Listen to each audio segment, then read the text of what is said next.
We are live under the lights at Bright Field for tonight's Friday night matchup as the Mohave Thunderbirds travel to take on the Mingus Marauders. Want to welcome you inside the broadcast booth here on KYBC and Verde Valley TV. Nick Yatsenko alongside Philip Katafamo. And Nick, we're finally back home, and it's homecoming. Yeah, finally, it's nice. What a night to get a win, Philip. That's what the Marauders are looking for. 0-6 right now. Mojave's only got 2 wins. It's going to be a dogfight to get our first win for sure. The Mojave's had a couple region wins, but Mingus looking to get it done tonight on homecoming. Yeah, the Marauders coming back after a road trip loss to to Kingman to take on Lee Williams. And tonight, like you said, Nick, they're looking to get a little bit of a rebound, a little bit of some sort of jolt to this season so far. 0-6 on the year to start things off for Coach Ortiz in his second stint with the Mingus Marauders. Yeah, and Lee Williams definitely turned it on in the second half of last game, and so did the Marauders. Unfortunately, it ended up being a barn burner. We had huge play after huge play at the end of that game. Just too late for the Marauders. So hopefully they can bring that out tonight and start the game that fast. Well, we've got a lot of football to come as it is homecoming here at Bright Field. A lot of festivities and a lot of fun coming your way. Stick right here on KYBC and Verde Valley TV. We'll be right back.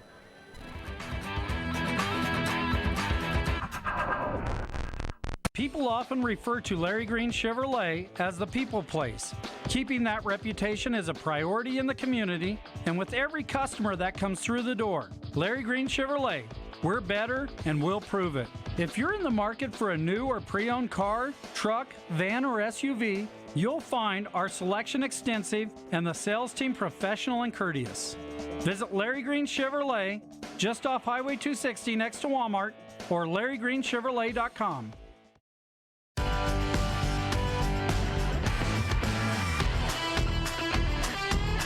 I decided I wanted to get my associate's degree in fire science from Yavapai College. My drive just got me to the top and out of my class, into the Forest Service, and to where I am today as a fire science coordinator. The best thing that I can say is if it's something that you want, don't let anything scare you away from that.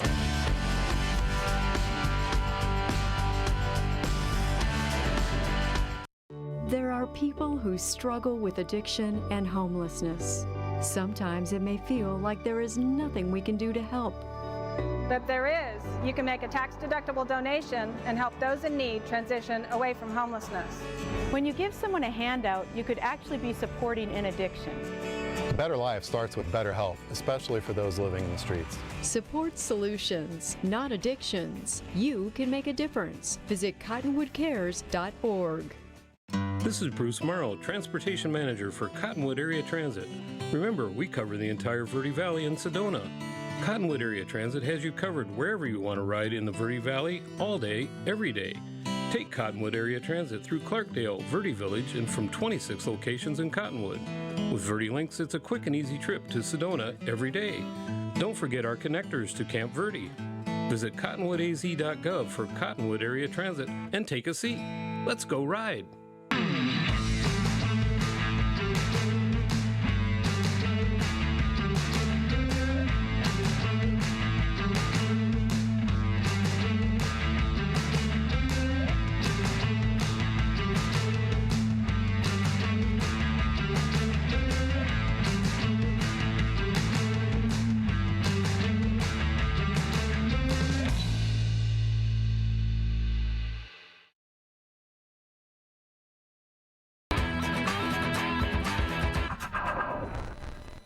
Welcome to be back inside the broadcast booth. Philip Katafamo alongside Nick Yatsenko. I want to welcome you back on KYBC and Verde Valley TV.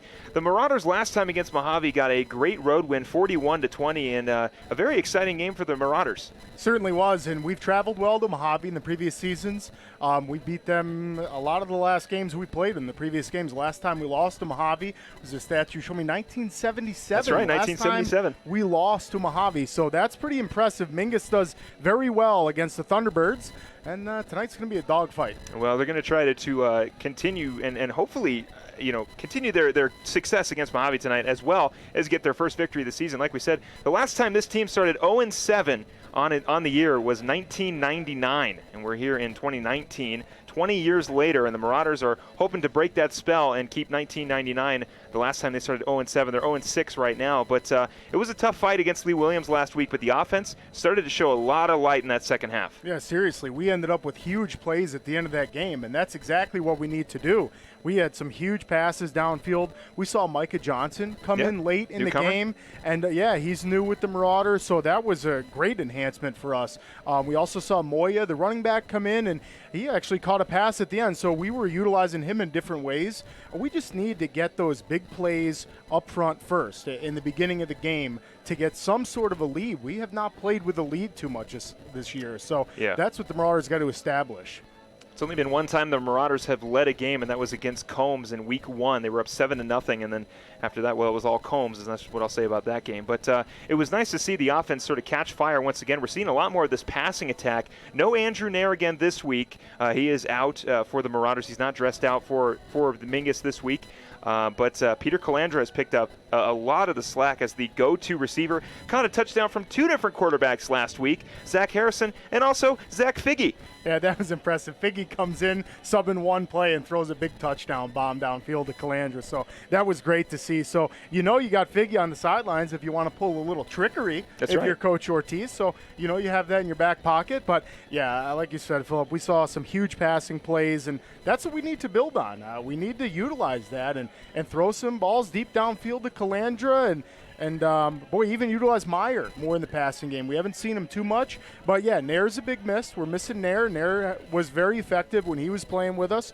But yeah, well, hopefully we see these new guys, Micah Johnson, step it up big time and play a lot more than we saw last week. So hopefully those guys contribute. And it was nice to see Micah Johnson coming in his first game, had a huge reception over the middle. I think it was around the second or third quarter. It was a nice addition for this offense. Again, another weapon for Zachary Harrison as well. Freddie Jimenez is back now. Dakota Fauch is still out there. Peter Calandra still out there. You add Micah Johnson now to this mix, and Zach Harrison's got some weapons, not including Drew Meyer. Yeah, and I was just going to say, you got to give Drew Meyer a little relief. So you got to utilize some other players out there because Drew Meyer has definitely got the harder-earned yards on the Marauders squad this season. So kudos to him for that, and I love the fact that we've let him take the glory and get some touchdowns at the end of drives. But, yeah, you got to spread the ball out a little more and get Drew Meyer a little bit of rest. So, yeah, hopefully we see that air attack just like we ended last week. Man, those were huge plays we ended on last week. So Marauders just got to open it up with those. Yeah, and it was really nice to see the offense going a little bit more through the air. We're usually more of, particularly, at least this season, running the ball a lot more with Drew Meyer, giving him a little bit of relief going through the air. Zach Harrison seems to have more trust from Coach Ortiz with his arm. As usually the go-to is to hand it off to Drew Meyer, but this time we're seeing a lot of other weapons utilized for Coach Ortiz and Zach Harrison. And what were some of the improvements that the Marauders need to make for this game? I'd like to see Harrison maybe take off with it a little bit more. Okay. I know he's been comfortable in the pocket. Had a rushing pocket. touchdown last time we were here. Sure, and he's been comfortable in the pocket. And I love the gambling that we've done. He's dropping back. He's made a few mistakes back there, but he's also a young quarterback. So you got to take those chances. He's done a great job at coming back after those. He's thrown a pick and not letting that affect him. That's what you got to see out of the young guy. But I'd like to see him scramble more. He does a great job in the pocket, and when he takes off, I love the slide. There's maturity and poise. He slides. He takes care of the football. A lot of ball safety with him. So I'd like to see him utilize his own weapons more. Yeah, I know. I couldn't agree more. We've talked about it all season long, the maturity from Zach Harrison as a sophomore taking over the varsity at the varsity level. And, of course, we talked to his dad, Rob, and Rob, of course, had nothing but nice things to talk about his son. He's continuing to develop as a quarterback. You see his stats right there, 15 for 28, 217 yards, 2 touchdowns, and 1 interception last week against Lee Williams. And, the stats speak for themselves. Harrison has been getting better every single game we've seen him, and now he's got an opportunity to get the first victory on this season in his varsity level or his varsity starting career tonight against Mohave. Yeah, and that's huge as a sophomore. I know the Marauders are having a tough go at winning games this season, but that's going to come when you're only a sophomore. A lot of young guys. We talked about this all the previous games. This is a young squad, so Harrison is doing a great job of utilizing those weapons. Last week we saw a lot of different weapons, not so many passes, but he used Moya. He used Micah Johnson. He used Faucha. We've seen Meyer catch it. So he's starting to feel out the receivers, build some chemistry with them. I can't forget Glander. He's made huge catches all season for us. But, yeah, just have him make some plays through the air. And you see right there, those are Zach Harrison's stats on the season. 90 completions, 139 attempts, 1,019 yards, 5 touchdowns, 5 interceptions. He'd love to get on the right side of 500 with his touchdown-interception ratio, but only time will tell with Zach Harrison as he will get his first crack at the Mohave Thunderbirds in his first year starting as the varsity quarterback in just a few minutes. We are under 10 minutes away before we get started here on Homecoming at Bright Field. Don't go anywhere, right here on KYBC and Verde Valley TV.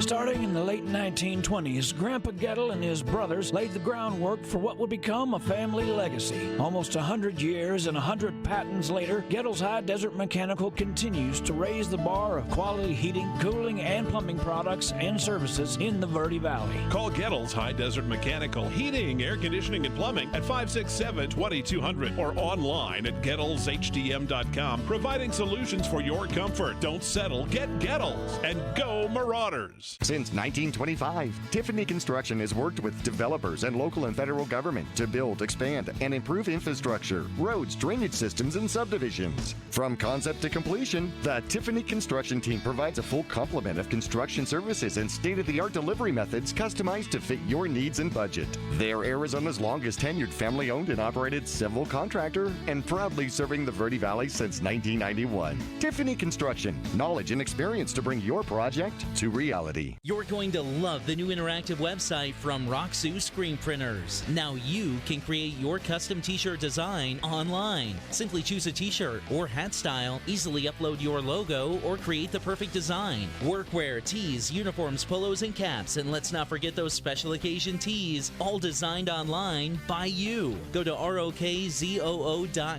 Roxu Screen Printing in Cottonwood, where clothing comes to rock. 24/7 at the all-new Roxu.com.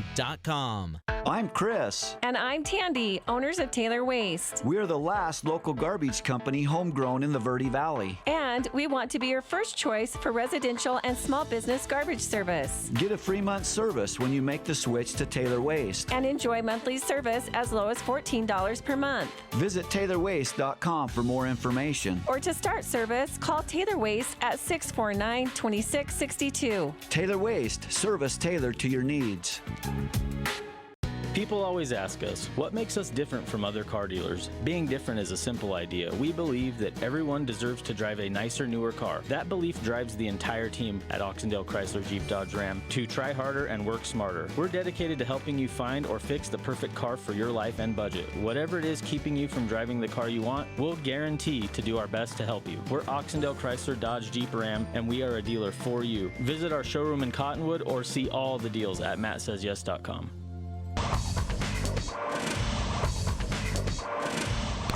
Want to welcome you back inside the broadcast booth here on KYBC and Verde Valley TV. Philip Catalfo alongside Nick Itzinko. We are joined by Mingus Swim and Dive coach Gretchen Westbrock. Gretchen, thank you for coming on. Thanks for having me. Well, the swim and dive team has been, from what I've heard, having a phenomenal season so far. Absolutely. So we don't have dive this year, but we have an incredible swim team. We have 46 athletes on our roster, which is bigger than we've ever been in my time Incredible. here. And we've had 2 state qualifying meets, and we have over 18 of our students who are qualified for state at this point in our season. Wow. Yeah. Oh, very nice. Gretchen, anybody you want to call out or mention? Oh, it sounds like a lot of success going on. A lot of success. I would say on our girls' side, we have Emma Warner, Zoe Arwine, Brooke Peterson, Jade Bach. On our boys' side, Andrew Peterson, Joseph Calhoun, Luke Ritter. All the kids will love the Landon shout-outs. Trees. Nice. Yes. So, but it has been a true team effort. We had our first defeat yesterday against Flagstaff, but otherwise they've been undefeated. Wow. So, really great season. Yeah, that's insane. Of course, as the head coach of the swim team, you are also an administrator here. Correct. Is there anything in particular going on around campus that people should know about? Oh, gosh, lots going on right now with homecoming tonight. Of We've got our course. homecoming dance tomorrow night. Then we have fall break. So, but we'll be kicking off in the second quarter. Our focus really is on finishing strong academically. Yes. But there'll be a lot of events going on around campus. So we always encourage students and families and community members to look at our website. Okay. So if you go to mingusunion.com, there's a community calendar that they can check out and be able to see what's going on any given week. Fantastic. And, of course, it is homecoming tonight, as Nick and we're going to reminisce a little bit about our homecoming experience. So I'll ask you, Coach Westbrook, what was homecoming like for you? Homecoming for me, so I was a student, I was a swimmer as well. So Okay. usually homecoming consisted of coming straight from practice As with you wet did today. hair, as I did today. But wet hair, usually probably still wearing my bathing suit underneath my sweats. And you know, I went to a big school, a big Mesa school, Mountain View. And so great homecomings, a lot of excitement, lots and lots of alumni.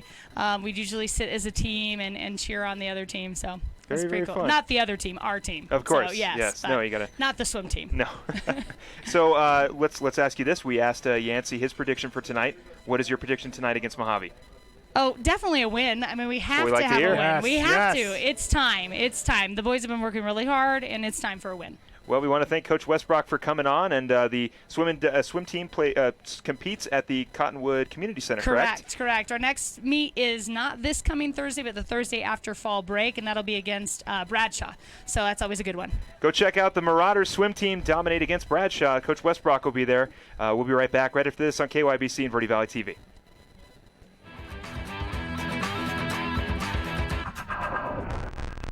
The Suzy Q Market is the most convenient stop for road trips with 1,500 beverage selections and plenty of snacks. And save on Conoco fuel with your Kickback Rewards card. The Suzy Q drive-thru window is the most convenient way to stop for those essentials on the way home. Road trips start here with something for everyone. At Suzy Q. Shop local first, always. Go Marauders! Two things we can count on every year. A new set of tax rules and great weather here in northern Arizona. Jackson Hewitt Tax Service, locally owned and operated by Lewis Rice since 1997, is here for you all year long. Your neighborhood Jackson Hewitt Tax Office will help you in all of your taxing situations. Electronic filing is always free with your tax preparation at Jackson Hewitt Tax Service. Get more in return. Call 1-800-234-1040 for an office near you. Hi, my name is Crazy Tony. The reason I'm here today is to let you know what Poquito Loco is all about. Unlike the rest of the Mexican food restaurants in that area, our main focus is tacos. From street tacos to cheap tacos and everything in between. So come on down to Poquito Loco for some crazy good tacos, the newest place in Old Town. And also we are honored to offer 10% of our profits to the Old Town Mission to help less fortunate. Have a great day and be safe.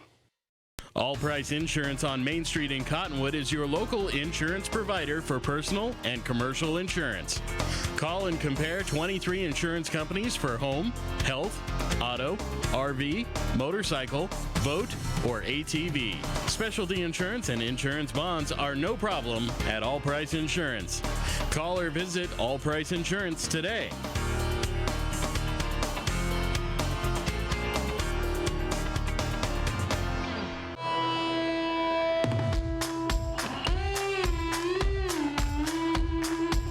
The thing that was really intriguing about this opportunity was the fact that they have a hands-on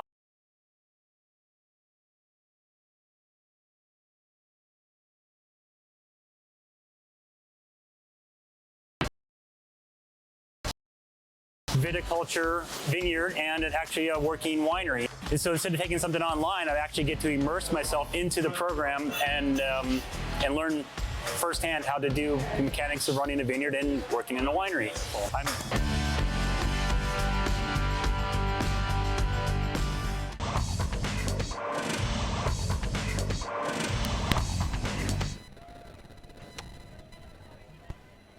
Want to thank Coach Westbrook for joining us here in the broadcast booth. Of course, you can catch the Marauders swim team at the Cottonwood Rec Center. They've got a meet coming up against Bradshaw. Really good team. It's 7 and what she said, they only lost one meet on the whole season. Yeah, they're doing great. And yeah. I love the shout out. She gave all the kids shout outs. Yeah. They're doing a great job this season. Yeah, so again, want to thank Coach Westbrook for coming on. And we're getting things kicked off here at Bright Field, and it is homecoming tonight. And the Marauders are taking on the Mohave Thunderbirds, and the Thunderbirds are coming off a victory, a last-second victory against Flagstaff. Yeah, and that's it's going to be a tough one to come against. That's a good game last week they played. We'll see how we fare tonight. And we've got the national anthem going, so we're going to step away real quick, and then we'll come back.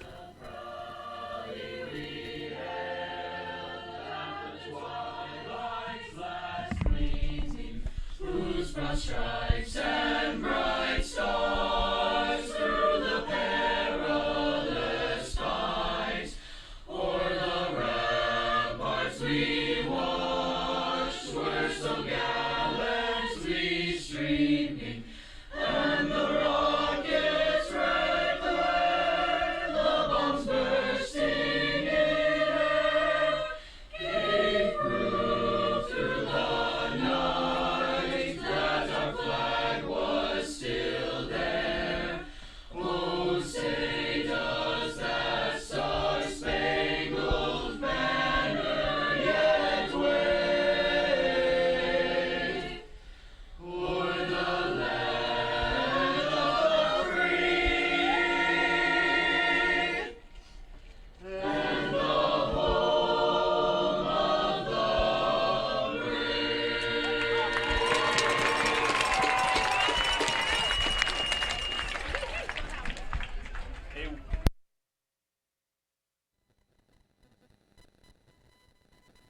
A wonderful rendition of our Star-Spangled Banner by the Marauder Choir. A very awesome way to start off our homecoming, as we are under 2 minutes away before we get things kicked off. And before I interrupted you, Nick, we were talking about Mohave. They are coming off a victory against the Flagstaff Eagles, a very, very close victory, 21-20. Yeah, and that's going to be a tough one to overcome. Mojave's got a little bit of momentum, beating Flagstaff, who's also in region play. So they're feeling a little bit confident tonight. And Marauders, not so much. We were looking for that first win last week against Lee Williams. Didn't come. They ended up showing that they had quite a few weapons that they can go downfield with. And, boy, Santos had huge runs. I mean, those kids were just sprinting down the field by the end of that game, back and forth. Marauders were, and then Lee Williams was. So it's going to be interesting tonight. Mojave's definitely wanting to get some revenge on the Marauders after last season's loss. They're always looking to bounce back, and Marauders looking to get their first win. So it'll be an interesting night. Yeah, it'll be the Marauders' first victory not only in regional play but on the season. Like we said earlier in the broadcast, the last time Mohave beat the Marauders was in 1977, and the last time the Marauders started 0-7 was 1999. Here we are 20 years later, Nick, and the Marauders are trying to break that curse, get a victory against Mohave, and give these fans a nice treat for homecoming. Yeah, seriously, and those are not the stats that we want to be bringing up, but that's just the history of it, and the Marauders are looking to not make those stats right now, looking to get a win and get out of those columns. And the boys are ready. We spoke to Coach Ortiz before the game. They're fired up. They've been waiting for this win. They're trying to get it every week, obviously, and Coach Harrison said they had phenomenal practices this week. That's exciting to hear. I got to love that. Everyone's disciplined and running routes, and the linemen are getting off the ball. So, hey, the Marauders are ready, and what a better time than at the Cave for homecoming. And they are we talked to the head coaches before, and it seems like Mohave runs a similar offense to what we've seen before with Sholo and as well as Coconino, that sort of wing offense that is very heavy run. And we were talking to one of the assistant coaches and also Coach Ortiz about if the Marauders can stop the run and force Mohave to pass, they put themselves in an even better position to get a victory tonight. Yeah, almost an 80% run, 20% pass, and that's your wing T offense. So I'm sure we're going to see a lot of that. And, hey, they might mix it up. You don't know. But wing T is definitely tricky. It's very simple. Simple for the kids to learn out there. It's a fast program that they can pick up on, and it's tricky. You don't really know. You run a lot of counters out of that, a lot of guards pulling, little quick runs on the inside, so you're not really sure what to expect when it comes to wing T, and the Marauders have, played wing T themselves for years and years and years. I was the a old part Coach of Bob Young. Yep, dang straight, and Coach Ortiz was out there with me. We did wing T offense, so I know the Marauders are ready. I know Coach Ortiz knows that wing T style, so they'll be ready for it. Did you say dang straight? Dang straight. I love that. All right, well, we're getting things going. The Marauders are going to return the ball. They will start the game on offense, and we'll get an opportunity to see Zach Harrison. Had a great offensive game last game against Lee Williams. Kick is away, and here we go. Ball be returned around the 20. Marauders pushing it past the 30. They're going to get shut down around the 31, and this is how we begin the game. The Marauders will take over on offense at the 29-yard line. Yeah, typically we're deferring to second half and kicking that thing. It's nice to see the offense get out there first. Let's have Harrison get some points on the board early. The Marauders, of course, will be without Andrew Nair. The Marauders on that return was number 26. That's Luis Moya. So Moya on the return around the 29-yard line, and it'll be 1st and 10 for the Marauders. Yeah, nice to see Moya get involved already, right off special teams. Yeah, no, it's great to see. Moya has been came on a little bit of late and is ready to become a contributing factor for this team. Shotgun formation for Harrison. 3 wide receivers right, 1 on the left. Meyer in the backfield. Harrison, quick pass. It's going to be complete. That's on the right side to Falcha. Falcha past the 45. It's going to be a 5-yard gain. Yeah, excellent way to start it. Love the quick pass. We're not going to show him too many runs. We're going to rely on Drew Meyer a lot, I'm sure. But this is a great way to kind of trick these guys and start on the passing game. Well, how about that? A little screen pass to the right side for Falcha gives him about a 6-yard gain. So now the Marauders will take the ball on the 37-yard line, 2nd and 4. Shotgun formation for Harrison, 2 on the left, 2 on the right, 1 in the backfield. Harrison waiting for the snap. Takes it. He's going to hand it off. Meyer to the right side. Meyer trying to get some room, gets brought down. It's only going to be about a 1 or 2 yard gain.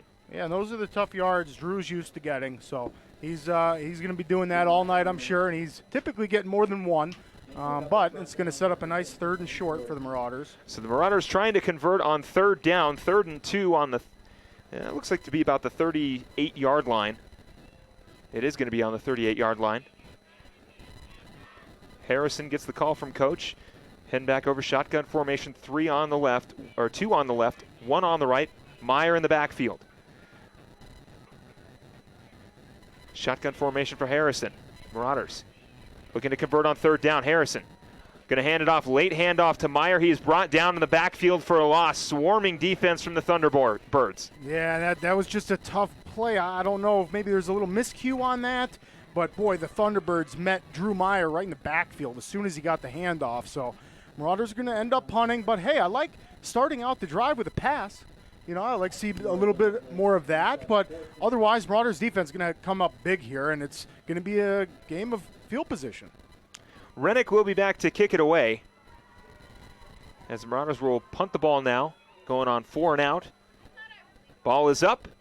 It'll look to be returned around the 30-yard line. It's going to take a hop and roll back and go out of bounds around the 20. Yeah, and that's actually, Rennick's been clutch, punting that ball for us and getting us some good field position. So Mojave's going to have a real long field to go, which gives the Marauders defense a lot of opportunities to strip that ball, make something happen. Well, this is going to be the test right here for the Marauders. This is an offense they are extremely familiar with. Not only was it Coach Young's old offense, but also ran by Coconino and Sholo, and now they get to see it here against Mohave, that wing offense for the Thunderbirds. The Marauders looking to get a 4 and out of their own and get the ball back in their hands offensively. It'll be the quarterback for Mohave. That is number 6. That is Berea. Berea is going to hand it off to the running back right up the middle, and that's going to go for about a 4-yard gain. So already we know this team's going to run the ball a lot. The Marauders are going to have to do as much as they can to stop the run, something they have had very mixed results on. Yeah, and Philip, you had it backwards on that one. That was actually Brea. It's 5 and 6, those two back there. It's a tag team, and that was Brea with the carry. A few yards, and Resendez playing quarterback so far for the Mohave Thunderbirds. It is Resendez. Resendez in the shotgun formation now. He's going to hand it off on the left side. Big room to run now, breaking free past the 35, and we brought down around the 39. That was number 11 on the carry there, and that was Foster, the senior. So Foster, a huge gain and a 1st down for the Thunderbirds. Yeah, and that's, if you're the Thunderbirds, that's exactly how you wanted to start, which is just running that football, because that's what Wing T's about. And Marauders are going to be playing that, which could make them honest when it comes to the passing game. Resendez in the shotgun formation. Running backs right next to him, 1 wide receiver on the right. They're going to run it again. That's going to be Porter on the left side. He's going to get brought down at the line of scrimmage. And that's a great job by the defense there. And Marauders maybe settling down a little bit, knowing exactly their assignments. See right there, Foster, not Porter, Foster on the left side, brought down. That's Clay Griffin, and the Marauders are happy to get him back this week. Yeah, and Clay Griffin's going to be a huge asset on the defense for the Marauders. He was in the games leading up to the small injury he had, and he's back, and boy, that's a good sign. Resende, shotgun formation. He's going to take the snap. He's going to hold it. Running up the middle, breaking, cutting back to the left. He's got room to run. Past the 50, he's going to get a first down and a lot more. Yeah, boy, it's scary when you got a quarterback who can run it, and you can just see it. Resendez is fast. Yeah. Boy, Phil, that's going to be tough. We've seen a lot of multiple type quarterbacks with weapons, but we haven't seen them use their feet since, boy, back in the Combs game when Buck was taking off with his feet. This is bringing back some memories here. So Marauders are really going to have to key on the quarterback and stop him from running upfield. Yeah, Resendez, a great 15-yard gain on that run on the right side. On a delayed handoff, he decided to hang on to it and made a lot out of that play. We talked about the run. That's really all they've been doing so far. Resendez takes the snap. He's going to hand it off. That's Foster up the middle. Flag down on the field. Foster past the 20. He's going to get tackled around the 19. Yeah, boy, we'll see what that flag is. That's just a huge run up the middle, and the Marauders have got to stop the let's call it bleeding there, because that's what Wing T's about. They're just going to be running the ball right up the middle of the field. So Marauders going to have to find a way to pinch that. So we've got a flag on the field, and it's going to be on the Marauders. Yeah, and boy, that's going to back them up even further. So it's a sideline warning for the Marauders. And it's not going to move the ball anymore. But on the 20-yard line now, Resendez takes the snap, hands it off. Foster up the middle. He gets swarmed and brought down at the line. Yeah, that's good, and that's just, unfortunately, it's every other play for the Marauders right now. Got to have another play right now back-to-back where we stop them. That's Foster's had a couple great carries, so it's nice to see the Marauders kind of stop him real short. Good job by the D-line out there. 7 minutes to go here in the first quarter. Our score 0-0. Want to welcome you here on KYBC and Verde Valley TV. Marauders taking on the Thunderbirds, looking for their first victory of the season so far. Resendez in the shotgun formation. He's got Foster in the backfield. Waiting to take the snap, and we've got a flag on the field as well. So it looks like Foster and Porter are in the backfield. It's going to be offsides on the Marauders, so that's going to push the ball up 5 yards. Yeah, boy, and that's just real unfortunate here. We're seeing a little bit of faulty discipline out there by the Marauders, and boy, Philip, that's kind of strange. Marauders' discipline's been on point all season, but hey, they're amped up. It's homecoming. Give the boys some credit. These guys are ready to go. So yeah, I don't blame them for jumping on a little bit. Yeah, just get all those jitters out, and hopefully you can limit the mistakes. Resendez, he's going to hand it off. Foster on the left side. Past the 15. He's going to get brought down, a 3-yard gain. Not going to get the first down. So we'll move to second and short. Yeah, and good job by the Marauders on that. That's kind of a little counter play. You can see the replay here. Resendez going to take the snap, and he's going to look. If the defense is going to go after him, he's going to hand it off to Foster. If they go after Foster, he's going to keep it. That time he saw the defense looking right at him, so hands it to Foster, and just 3 yards. So good job by the Marauders kind of cutting him off. Well, here's the Marauders' opportunity right here to keep the Thunderbirds off the scoreboard in terms of touchdowns and hopefully pull their own 3 and out. They're going to hand it off. Right side, that's Porter. He's going to get brought down. The Marauders have stopped them on 3rd down. They will not get the first down. Nice, and that's just a great job. Looks like Clay or Ryan Griffin was in there. Yeah, all the big guys down on the defensive line are standing them up, and let's see if they give them a first down on this. It was a great stop by Ryan Griffin on the left side to get things going, and then all the Marauders, the entire defensive line, and a couple of the middle linebackers coming in to slow down that run. So it'll be 3rd and short. We've got 3rd and goal. So excuse me, they will actually give it to him. They'll give him the first down, so it's 1st and goal. They're going to hand it off. Porter cutting back and gets a 5-yard gain on the right side. Yeah, and boy, they're knocking on the door right now, so really need that defensive line to stack up the middle. Maybe have the linebackers blitz a little bit. Mohave, that's a pretty impressive drive off the bat, Philip. These guys went right down the field on us. Hey, you never know what'll happen at the goal line, though. You can see right on your screen there, and for those listening, we got all the big guys lined up on the line of scrimmage right now. Yeah, the big fellows lined up on the defensive line looking to get a stop. The 2 Griffins on both ends. Resendez in the shotgun formation. Takes the snap. He's going to hand it off. Foster right up the middle. He's going to try to fight his way for the goal line. Is not going to get the stretch, but will put the Thunderbirds in even better scoring position right here, as it's 3rd and goal and it's not going to take a whole lot for them to get on the board. No, it's not, but in the same sense, good job, Marauders, not letting him get right up the middle like he's done throughout this drive. So, hey, they're living to see another play here. You can see, boy, that ball is just a foot or two away from the goal line. That's real close. 3rd and 1 now for the Thunderbirds. Resendez looking to punch something in. He's going to take the snap, hand it off. Porter left side. He's in the end zone. And he will score. Yep. And that's just an easy wing T play right there. I mean, that's what they did the entire drive. No passing on that. But the wing T, again, it's a little bit of trickery. You got running backs on both sides of you. Resendez has got multiple options to go with. So it's going to be dangerous and tough to stop all night. But the Marauders will make some adjustments after that drive right there and hopefully stop them on the next one. Ortiz in for the extra point. The kick is up. And it is good, so make it 7-0. The Thunderbirds strike first. The Marauders will take over on offense when we come back on the other side of this break, right here on KYBC and Verde Valley TV.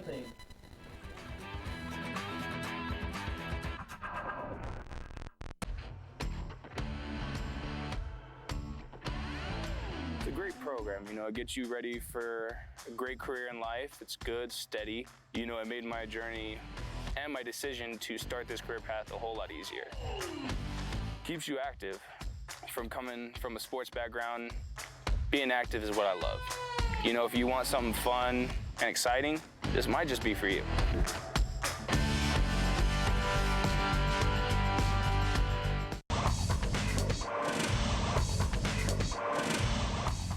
I want to welcome you back here on KYBC and Verde Valley TV. The score, 7-0. Mohave striking first with a goal line touchdown by Porter to put them up early. 4 minutes, 15 seconds to go here in the first quarter. Marauders will look to return the kick and get their offense going here. They went 4 and out in their last drive. And, they'll get another opportunity here. Ortiz sends it downfield. It'll be returned around the 10, past the 20. And he's going to get stopped at the 18.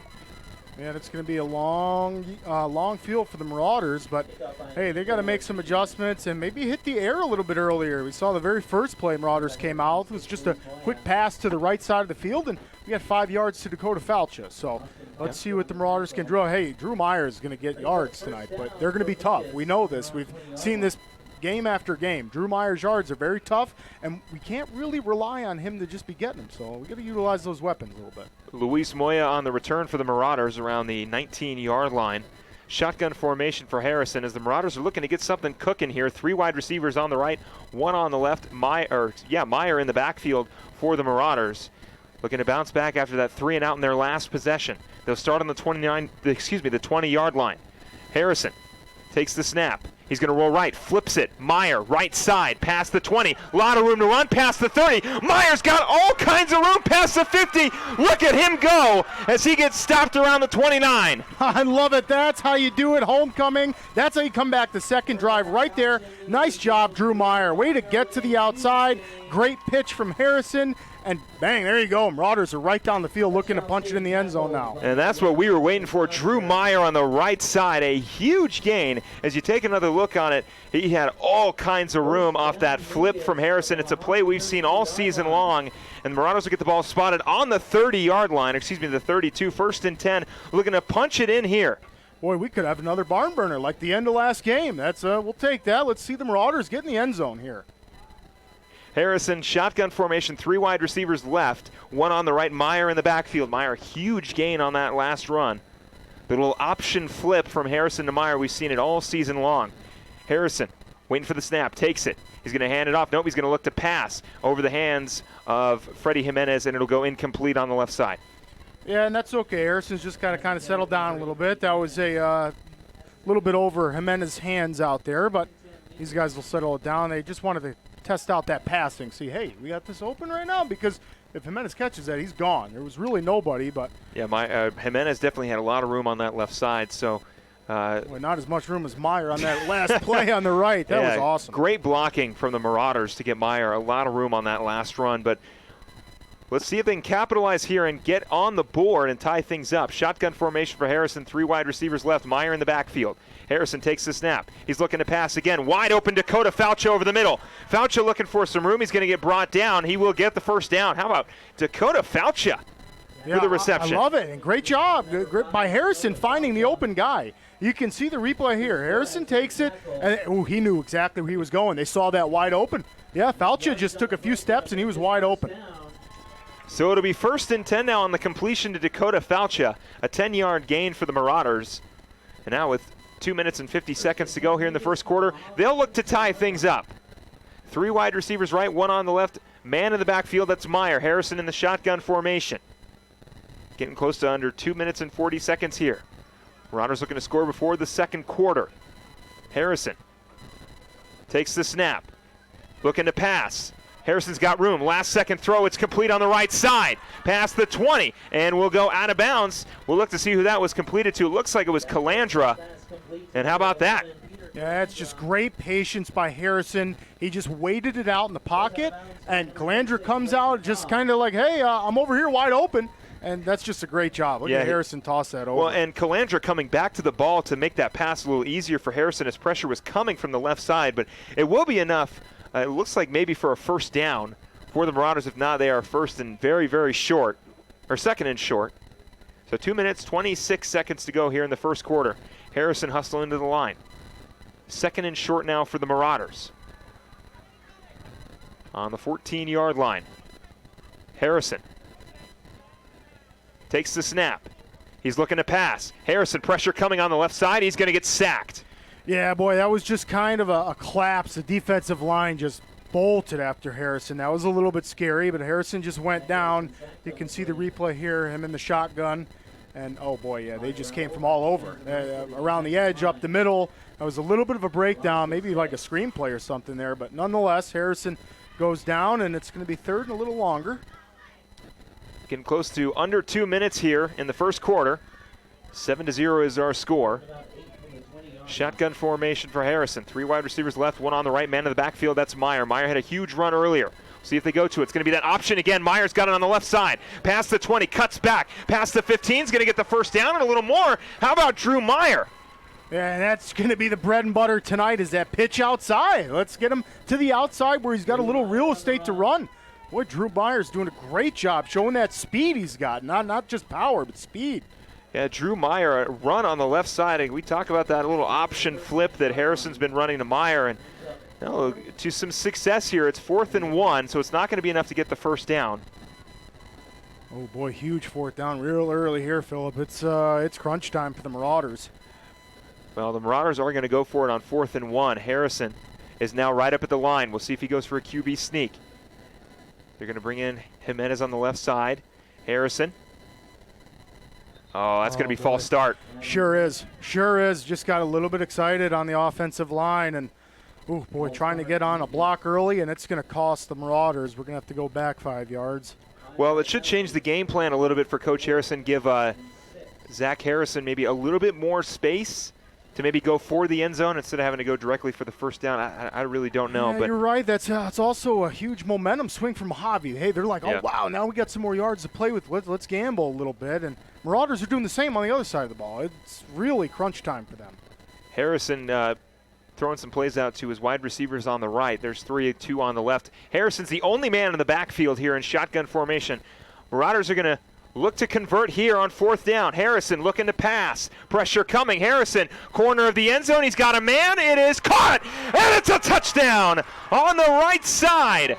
The Marauders have jumped on the board, and it's our man, Clutch Calandra, Peter Calandra, and it's 6-7. Just an incredible catch by Calandra. You see Harrison in the pocket, throws a deep bomb. What a catch by Calandra. He barely hangs on to that. Defensive back got his hands on him. Nice job, Marauders. Harrison just lofted that one in the air, and Calandra was there to just come right down on it with the pressure on him. So the Marauders looking to tie things up now in the first quarter. Our score 6-7, looking to tie it up. It's all 7s. 1 minute, 10 seconds to go here in the first quarter. Looks like the Marauders might be going for 2. Harrison's still out on the field.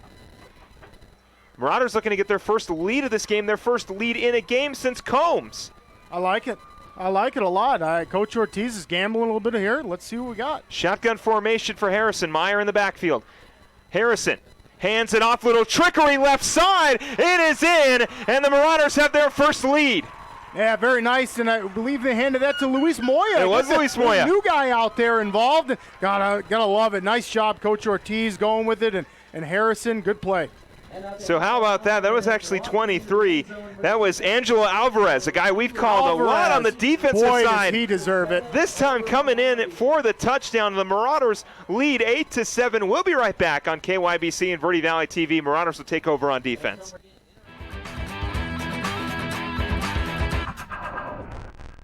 Starting in the late 1920s, Grandpa Gettle and his brothers laid the groundwork for what would become a family legacy. Almost 100 years and 100 patents later, Gettle's High Desert Mechanical continues to raise the bar of quality heating, cooling, and plumbing products and services in the Verde Valley. Call Gettle's High Desert Mechanical Heating, Air Conditioning, and Plumbing at 567-2200 or online at GettlesHDM.com, providing solutions for your comfort. Don't settle, get Gettles, and go Marauders.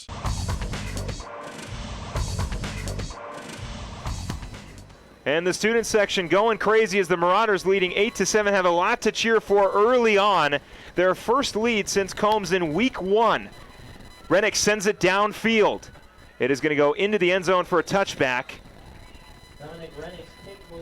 And that's just a great answer the Marauders had. They went exactly. right down the field. On 4th and 6. Plays.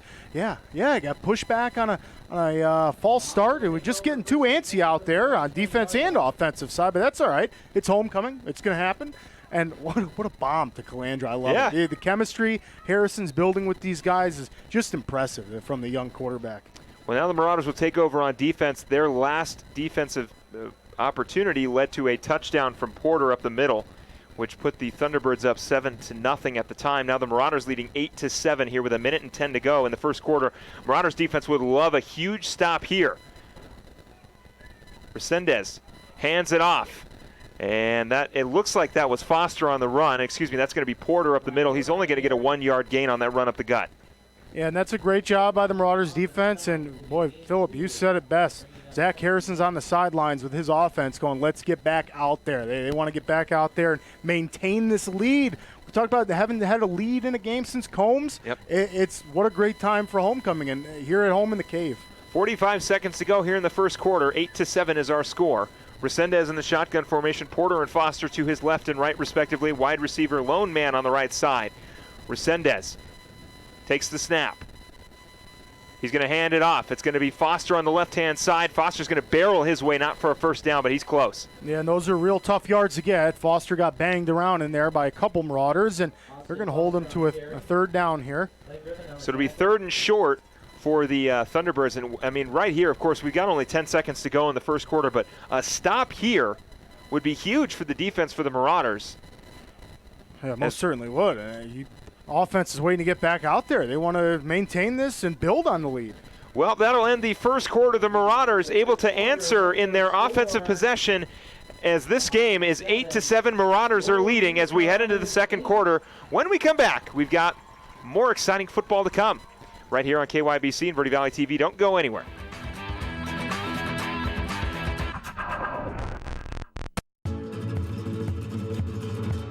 Hi, my name's Crazy Tony. The reason I'm here today is to let you know what Poquito Loco is all about.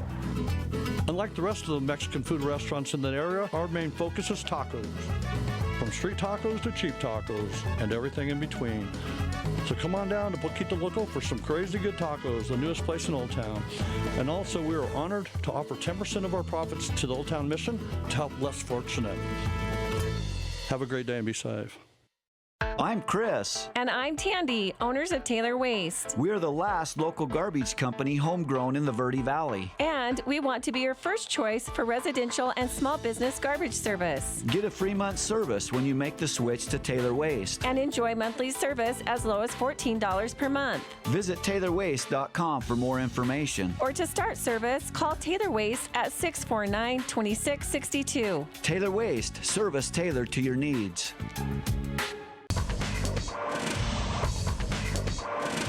Want to welcome you right field right here, right hand handoff up the middle. It's going to be a big run now Porter on the right side for the Thunderbirds, cuts back and gets brought down at the 28-yard line. Touchdown saving tackle.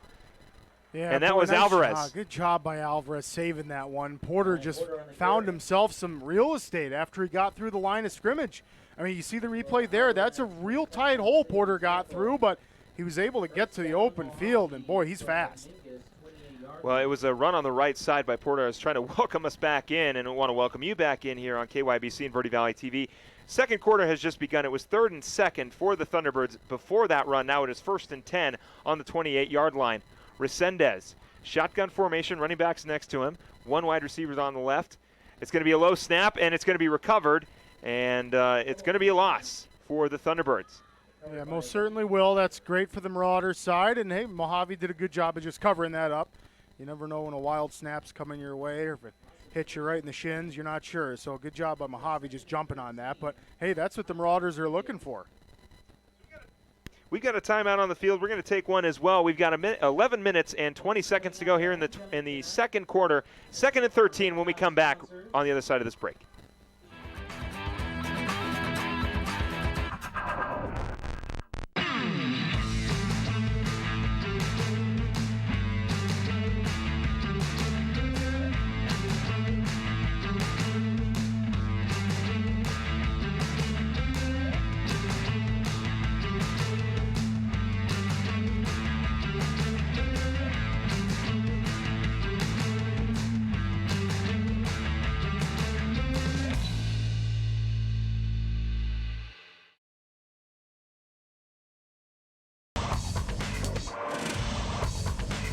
Want to welcome you back to Brightfield. 2nd and 13 for the Thunderbirds. 11 minutes, 20 seconds to go here in the second quarter.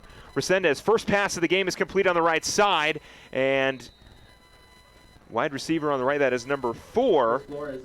That is Flores on the reception. Not going to go for that big of a gain, maybe about a 3-yard reception. We'll take another look at it here. Resendez, a quick pass to the right side. Flores, well, gets shut down almost immediately. Great tackle. I think that was Trevor Hoke on the tackle there.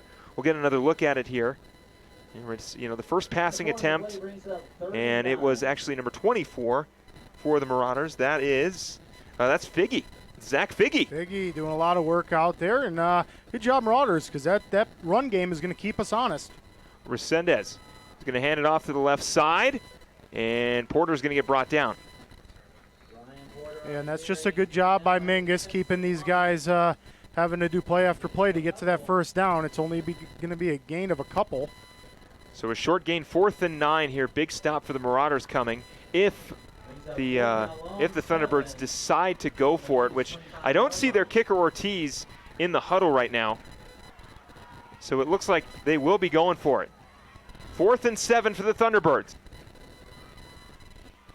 And Marauders all looking to Coach Imani. Coach Ortiz like, all right, Coach, how do we stop on this one? Could use a huge stop here. Resendez takes the snap, hands it off. He's going to take it himself. Resendez on the left side. Marauders looking to shut him down. Ball is loose. Did the Marauders recover? We're going to wait for the call to see if he went out of bounds before the recovery. And it is Marauders ball. Talk about a huge stop. The Marauders able to come up clutch and recover the fumble, and they will take over on offense. Just an outstanding job by the Marauders getting that ball out. Boy, you can see Griffin tracking him down. And of course, it's Angelo Alvarez. He's all over the field and did a great job of getting his hand in there, getting it on the ball, and Resendez just can't hang on to it. You talk about big-time plays. Angelo Alvarez making a great play on the right side to get that fumble, and the Marauders will take over now on the 19. Yeah, just a great job. And, hey, I don't think he gets that first down marker regardless, Phillip. That would have been Marauders' ball either way. And kudos to Alvarez adding to his stats with that strip. Yeah, it would have been real close, but the Marauders will take over now. A huge stop on 4th down. 9 minutes, 48 seconds to go. 8 to 7 is our score. Shotgun formation, Harrison. We've got a flag on the field. And we'll wait to see. It is delay of game on the Marauders. So weren't able to get the ball snapped off, so they'll get pushed back 5 yards. Not going to help the cause, but we'll see what the Marauders can do with it. Yeah, it's going to be a long field, but hey, the Marauders were able to do it on the last drive and in big chunk plays, and that's what we're going to need again. Shotgun formation. Harrison takes the snap. He's going to hand it off. Meyer on the left side looking for room. Cuts back. He's got some blockers. Meyer on the left past the 20, and we'll get back the yards plus 5. A 15-yard run for Drew Meyer. Yeah, great job, Drew, getting to the left side of the field, finding some real estate. You can see the replay here. Ooh, good job. He made a nice cut upfield and got to the outside, and that's going to leave the Marauders at a second and short. Yeah, and that was a great, definite touchdown-saving tackle. I don't want to say that too often because it's not true on every play, but I think if Meyer had a lot more space to run on that one, he would have taken big-time advantage of it. That was number 8 for the Thunderbirds on that tackle. We'll get his name here in a second. And these guys are swarming out there, that's for sure. And like you said, they definitely saved the touchdown. And Harrison's calling a timeout out there. These guys want to talk it over. It looks like a little bit of confusion on the offensive side. So that was Isaac Lopez on the side of the Thunderbirds with that tackle. We've got a timeout on the field. We're going to take one as well. 9 minutes and 3 seconds to go here in the second quarter. 2nd and 4 for the Marauders. They're up 8-7 when we come back on the other side of this break.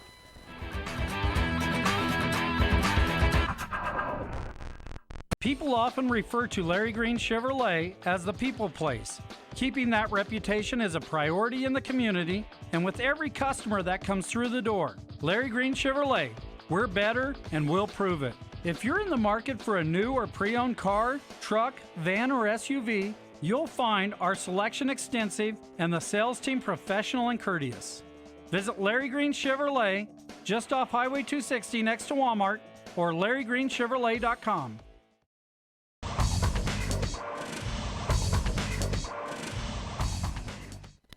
Want to welcome you back here on KYBC and Verde Valley TV. Mingus Marauders are up 8-7 with 9 minutes and 3 seconds to go here in the second quarter. A huge play by Angelo Alvarez on the defensive side to force the fumble, and the Marauders were able to take over here. And a big 15-yard run by Drew Meyer on the first play.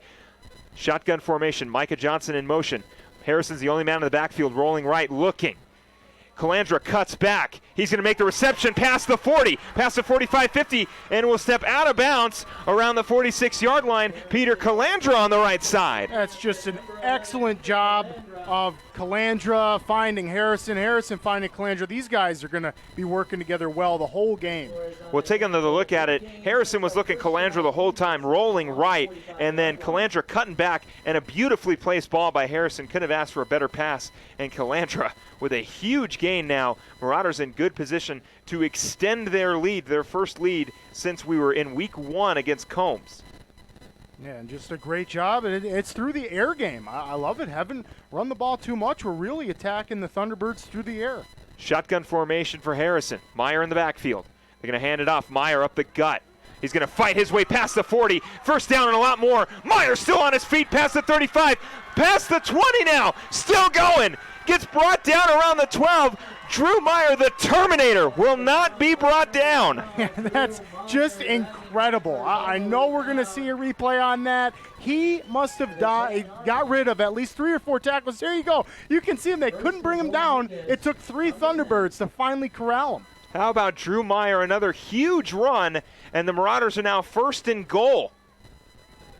Big opportunity to strike again. 8 minutes and 6 seconds here in the second quarter. Shotgun formation for Harrison. Takes the snap. Looking left, flips it. Meyer on the left side. Meyer fighting his way through. He's going to get brought down back at the line of scrimmage. No, excuse me. It's going to be a 5-yard gain. Yeah, and it's not. There they go. They're moving it up now. Nice job by Meyer getting to the outside, and yeah, boy, Marauders looking great. This is the chunk plays that we needed, and here they are. The boys are doing it out there. These are massive plays. That was over 30 yards from Meyer on the run, and he must have shed 3 or 4 tackles during that. That's incredible. It's almost like I said Terminator, but I kind of want to say RoboCop, dead or alive, you're coming with me because, I mean, Meyer's just bringing everybody with him. He wouldn't go down. He just wouldn't go down. Not at all. 2nd and 5 now. Shotgun formation for Harrison. Takes the snap. He's going to hand it off. That's going to be Meyer on the right side. No, excuse me. That's going to be Moya. Moya is going to get brought down. Is that Moya or Alvarez? That was Moya that time on that run.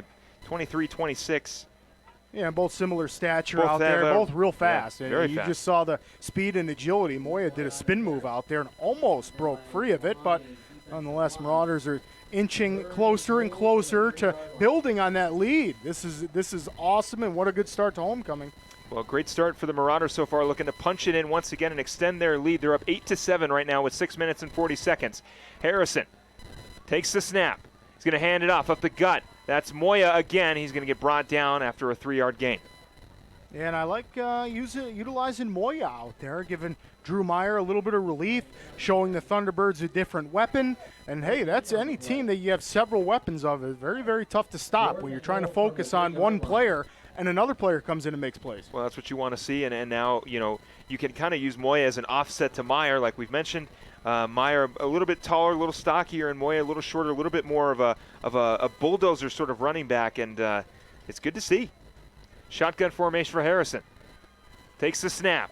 He's looking right, flips it. Meyer, all kinds of room. Touchdown, Marauders. This is an excellent job by Harrison reading that defensive end coming off.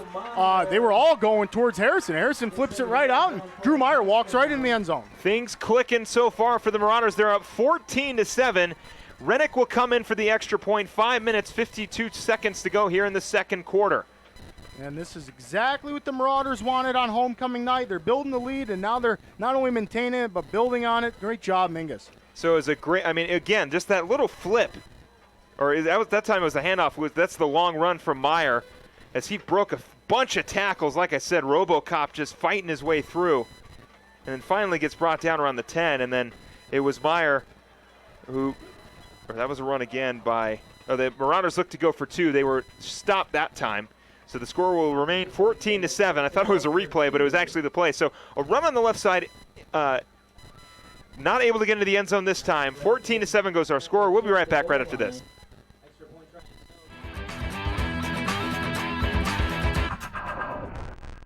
Since 1925, Tiffany Construction has worked with developers and local and federal government to build, expand, and improve infrastructure, roads, drainage systems, and subdivisions. From concept to completion, the Tiffany Construction team provides a full complement of construction services and state-of-the-art delivery methods customized to fit your needs and budget. They're Arizona's longest tenured family-owned and operated civil contractor and proudly serving the Verde Valley since 1991. Tiffany Construction, knowledge and experience to bring your project to reality.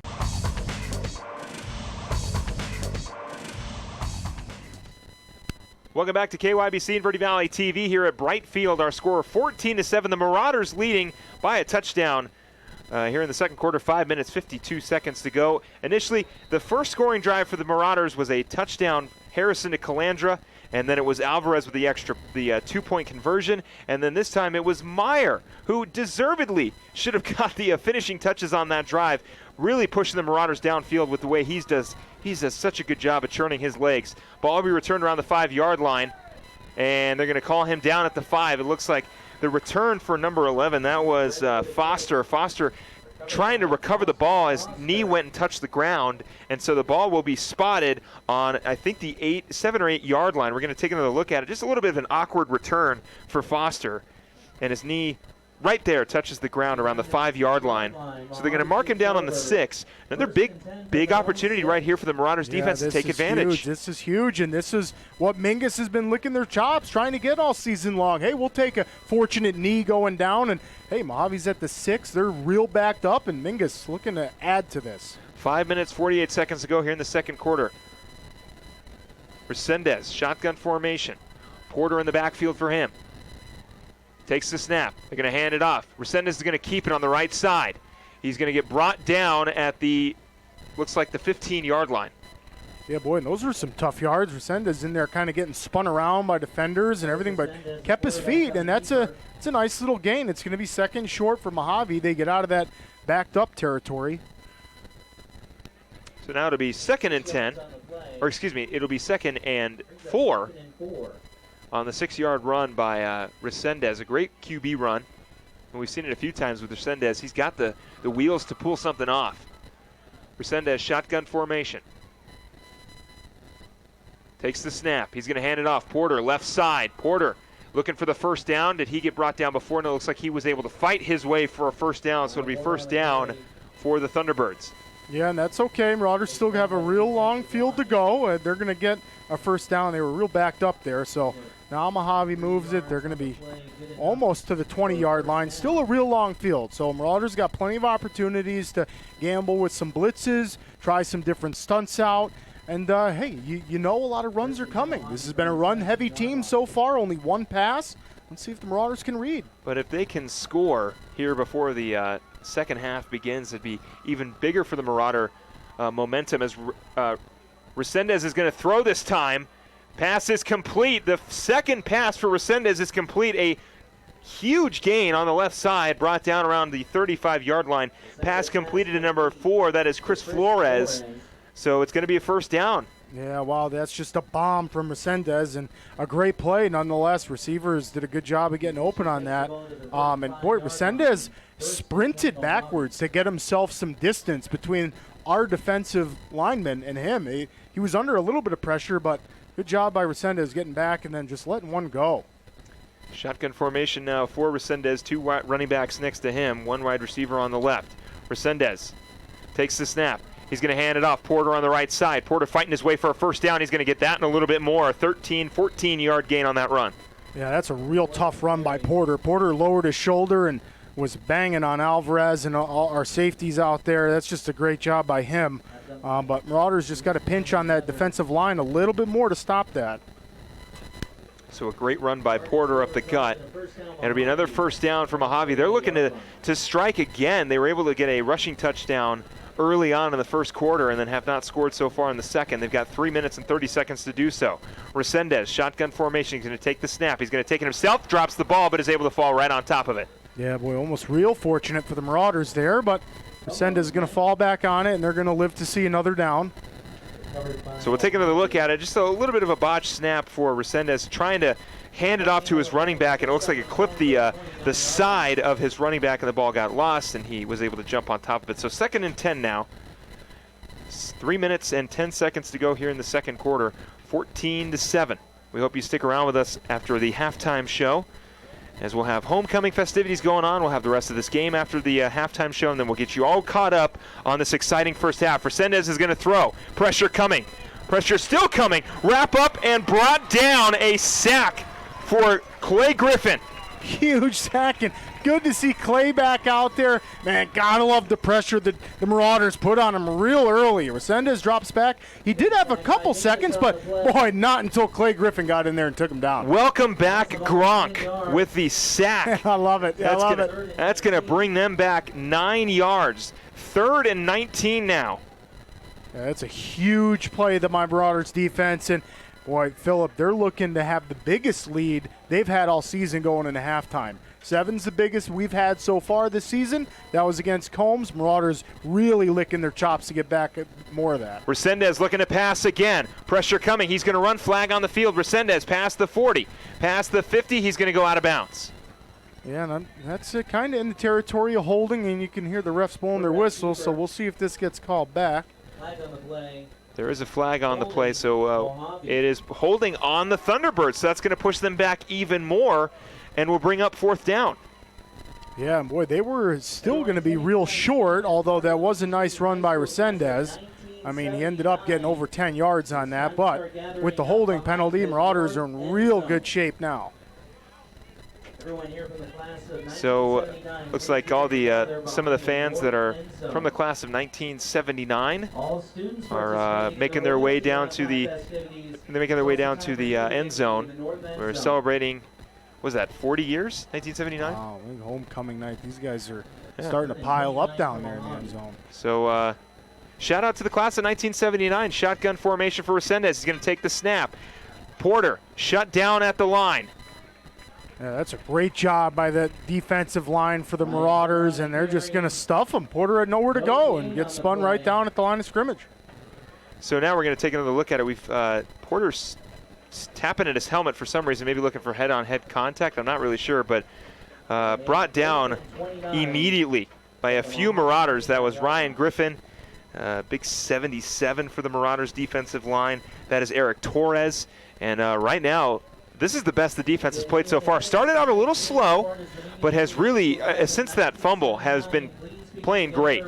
And we've seen the adjustments our coaching staff has made for the Marauders. They've been great. Halftime adjustments have been just phenomenal all season long, and you can see it right here. Coach Chimani, Coach Casada, and Fernando Anguiano on there, they're doing a great job of getting these guys in between drives and coaching them up for the next one. We've got a timeout on the field. When we come back, 1 minute, 15 seconds to go here in the second quarter. Our score 14-7. Marauders looking to get the ball back and put some more points on the board before we head to halftime right here on KYBC and Verde Valley TV.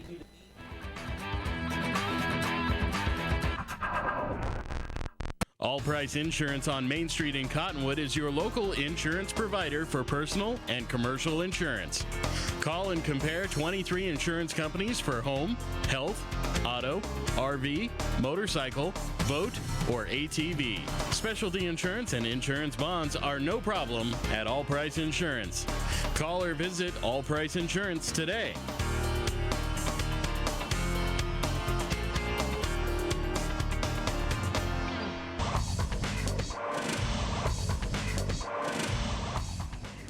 It is 4th and 20 right now for the Mohave Thunderbirds. 1 minute, 15 seconds to go here in the second quarter. 14-7 is our score. I want to welcome you back on KYBC and Verde Valley TV. There was a flag on the field. Not entirely sure what it was for. Maybe too many men on the field. They're going to push them up 5 yards. I still think the plan for Mohave is to punt it away. This will possibly be the first punting opportunity, the first opportunity for a return on the punt, if that makes any sense. Alvarez is licking his chops. Alvarez is looking to be the first guy to return yards, and it's going to go out of bounds. He won't get it. Boy, he really wanted it there, and but that's a good spot for the Marauders. Alvarez doesn't have to do any work, and the Marauders are going to take over at the 40-yard, their own 40. And boy, they got just over a minute to add to this lead, and this has been the biggest lead we've had all season, which is just a touchdown. And Marauders looking to double that. 1 minute and 9 seconds to go here in the second quarter. That's how much time Harrison will have to march this team down the field and put some points up on the board before we head to halftime here at homecoming at Bright Field. And the Marauders up 14-7. You can see right there on our Cottonwood Recreation Center scoreboard, 14-7. Shotgun formation, Harrison gets a man in motion. It's going to be a flip. Over to Meyer on the left side. Meyer past the 40. Barrels his way through past the 50, 55. Still on his feet past the 40. Past the 45, cuts back, will get brought down around the 30-yard line. RoboCop pushing his way through. Just incredible job by Drew Meyer not going down. He just refuses to let the Thunderbirds take him down. You can see it on the sidelines there. He started at the 35 and goes all the way to the 30. That's incredible. How about that? It'll be on the 32-yard line. A huge reception from Drew Meyer. 14-7 is our score. 45 seconds to go here in the second quarter. Marauders going to have to work quickly if they want to get something on the board before we head to halftime. Harrison, shotgun formation. 3 wide receivers left. Meyer again in motion. They're going to look. Harrison, wide open. It is reception. It is caught by Dakota Felcha, and Felcha will score. I love it. They've just doubled the biggest lead they've had all season. Felcha gets himself on the board. Great job, Marauders. A little bit of time left, so defense is going to still have to come up big, but Marauders taking a big lead. We were looking at Dakota Felcha when we were here last home game, and he had a couple looks this time, able to get the completion and the reception in for a touchdown. 20-7 is our score. Rennick looking to make it a 2-score game for the Marauders here on homecoming. Rennick lining up the kick. Ball is snapped. Kick is up.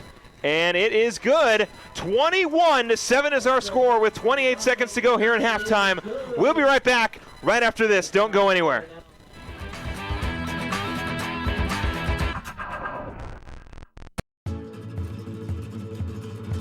Hi, my name's Crazy Tony. The reason I'm here today is to let you know what Poquito Loco is all about. Unlike the rest of the Mexican food restaurants in that area, our main focus is tacos. From street tacos to cheap tacos and everything in between. So come on down to Poquito Loco for some crazy good tacos, the newest place in Old Town. And also we are honored to offer 10% of our profits to the Old Town Mission to help less fortunate. Have a great day and be safe.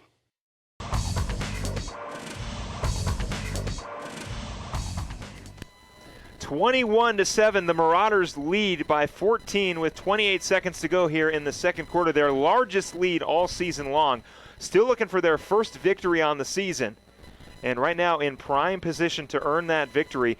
The defense will have to come up clutch one more time before we head to halftime, and we hope that you stick around with us at halftime as we'll get you caught up on the first half, get you ready for the homecoming festivities, and then get you really ready for the second half of this exciting football game for the Marauders.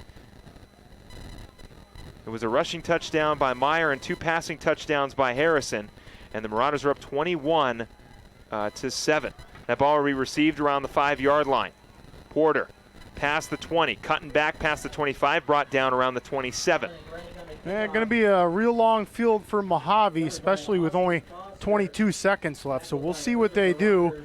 I mean, I don't really know, Philip, if you take a gamble, go downfield, or just take the knee, get into halftime, try to make adjustments. But, hey, we love the Marauders' adjustments this season. They've been great, so should be a very, very good second half. What's weird is usually we have to wait till the second half to see those adjustments, but the first defensive play for the Marauders, a huge run for Mohave, and it looked like, I mean, Mohave charged down the field in their first possession, and then the defense made their adjustments and have been playing great. We'll talk a lot more about this at halftime.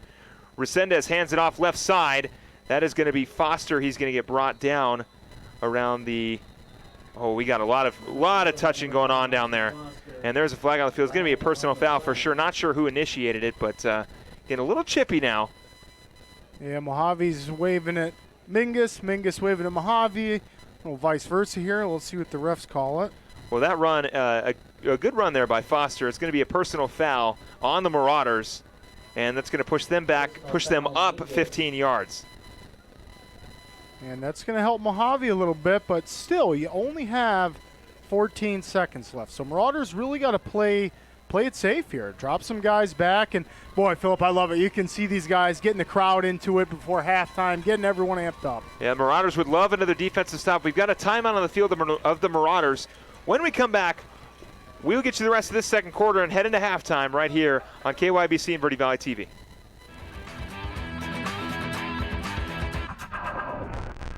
You're going to love the new interactive website from Roxu Screen Printers. Now you can create your custom t-shirt design online. Simply choose a t-shirt or hat style, easily upload your logo, or create the perfect design. Workwear, tees, uniforms, polos, and caps. And let's not forget those special occasion tees, all designed online by you. Go to ROKZOO.com,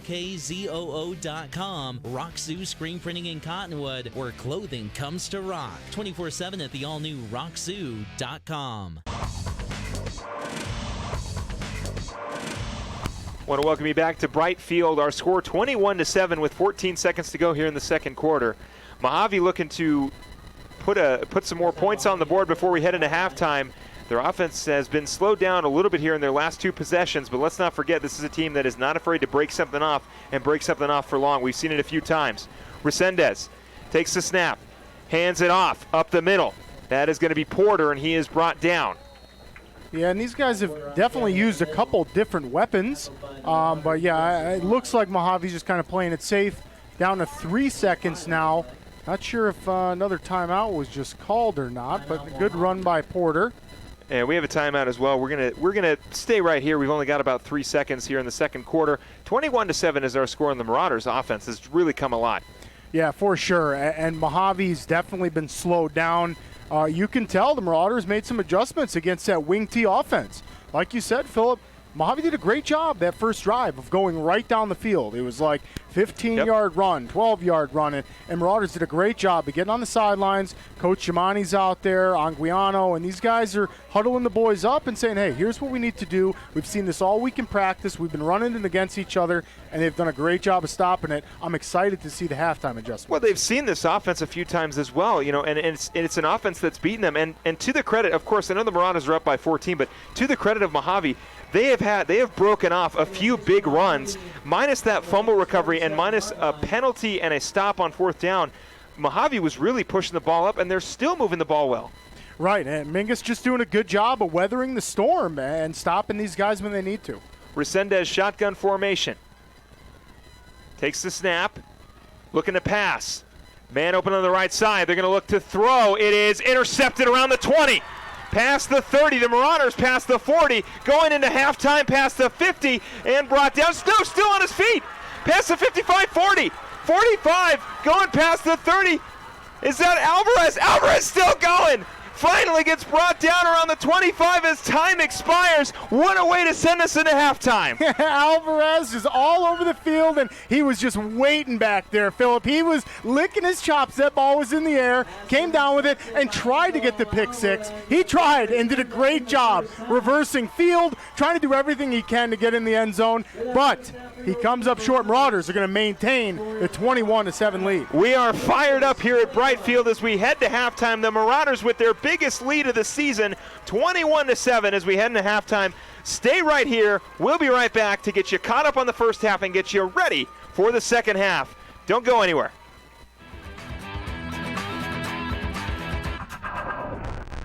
You're going to love the new interactive website from Roxu Screen Printers. Now you can create your custom t-shirt design online. Simply choose a t-shirt or hat style, easily upload your logo, or create the perfect design. Workwear, tees, uniforms, polos, and caps, and let's not forget those special occasion tees, all designed online by you. Go to ROKZOO.com, Roxu Screen Printing in Cottonwood, where clothing comes to rock. 24/7 at the all-new Roxu.com. The Suzy Q Market is the most convenient stop for road trips with 1,500 beverage selections and plenty of snacks. And save on Conoco fuel with your Kickback Rewards card. The Suzy Q drive-thru window is the most convenient way to stop for those essentials on the way home. Road trips start here with something for everyone. At Suzy Q. Shop local first, always. Go Marauders!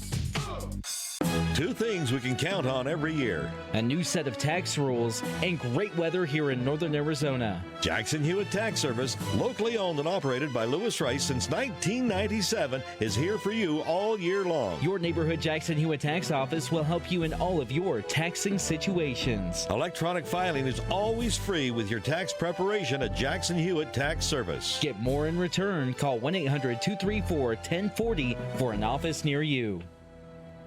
Starting in the late 1920s, Grandpa Gettle and his brothers laid the groundwork for what would become a family legacy. Almost 100 years and 100 patents later, Gettle's High Desert Mechanical continues to raise the bar of quality heating, cooling, and plumbing products and services in the Verde Valley. Call Gettle's High Desert Mechanical Heating, Air Conditioning, and Plumbing at 567-2200 or online at Gettle'sHDM.com, providing solutions for your comfort. Don't settle, get Gettle's, and go Marauders.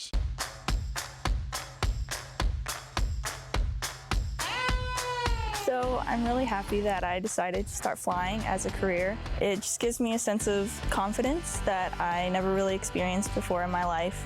It's just something that not many people get to do, and it's just a blessing to be able to do it pretty much every single day of my life and just be surrounded by it all the time.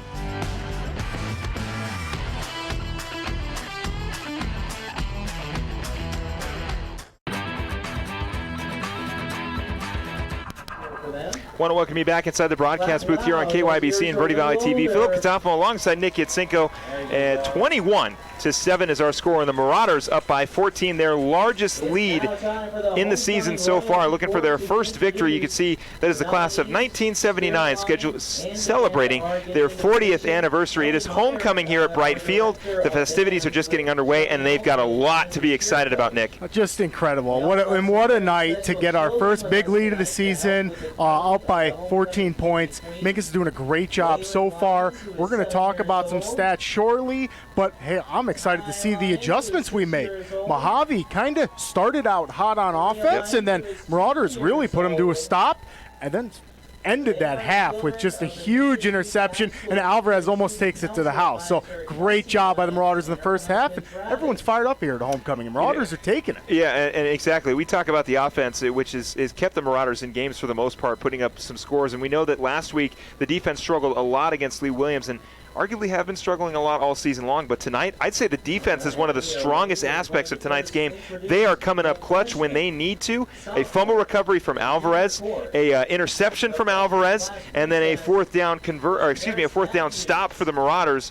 able to really put their momentum in favor of Mingus. I mean, it's incredible. They're playing fantastic on both sides of the ball tonight. Yeah, and Coach Shimani's got to be extremely happy with Alvarez out there. You saw that fumble that Resendez gave up. That doesn't fall on Resendez. That goes to the credit all goes to Alvarez. Alvarez came in and just swung his arm down like a hammer and knocked that ball out. And then, like you said, tacks on to his stats by getting an interception, almost returned for a touchdown at the end of the half. Yeah, Alvarez was not. We talk about Drew Meyer being tough to bring down. Alvarez on that last run was tough to bring down. You see a lot of the sophomore classes, Princess and Prince. I think that's what it's called. It had been too long since I've been in high school, but I was never really wanted to be a part of the homecoming festivities. Always just watching, almost like always a bridesmaid, never a bride. But exciting time for these people.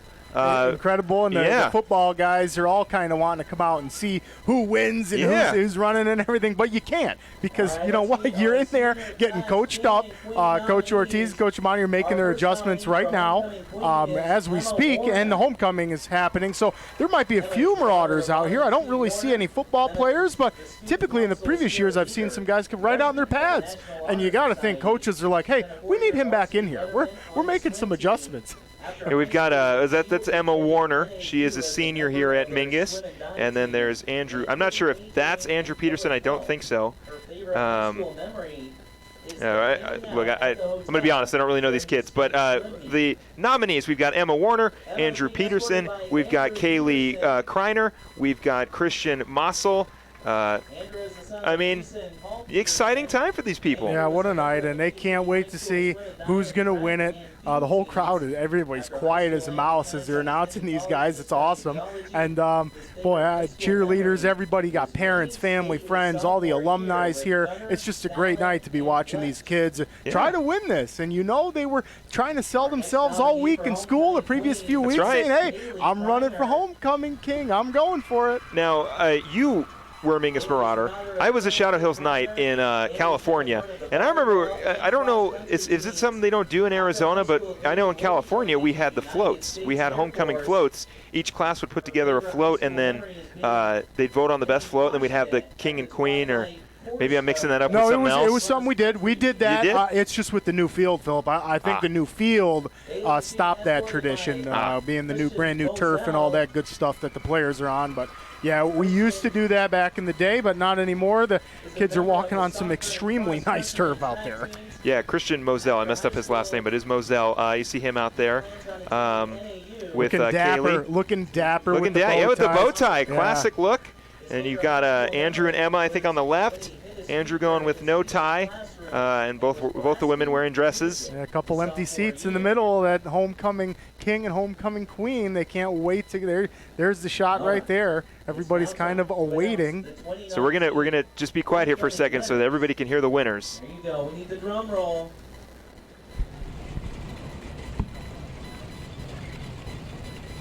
Your 2019 homecoming king and queen are Emma Warner and Andrew Peterson. Emma Warner and Andrew Peterson are your 2019 homecoming king and queen. And how great for them. That's awesome. Super exciting, and you see a little bit of blushing going on down there, a little bit of shock. Yeah. And, they're going to have a fun, good night. And you got to think Coach Westbrook's got to be proud of Andrew. He's a member of the swim team. And Coach Westbrook's got a representative down there for her. And a lot of shout-outs she gave. The kids are doing great things. What a great time for these kids to be homecoming king and queen. And so that's pretty cool. They made taking thrones. the thrones, and you know what? I stand corrected. None of the Marauders were out here in their football uniforms. Maybe Coach Ortiz. They're getting pumped up. You're right. Coach Ortiz is like, hey, you guys aren't going out there. We're making some adjustments, getting a win tonight. Oh yeah, no, they're getting pumped up for the second half, and we are just beginning the second half. When we come back, we'll be talking football here on the halftime show. 11 minutes and 40 seconds to go here in halftime. When we come back, we'll get you caught up on the first half and get you ready for the second half right here on KYBC and Verde Valley TV. Don't go anywhere.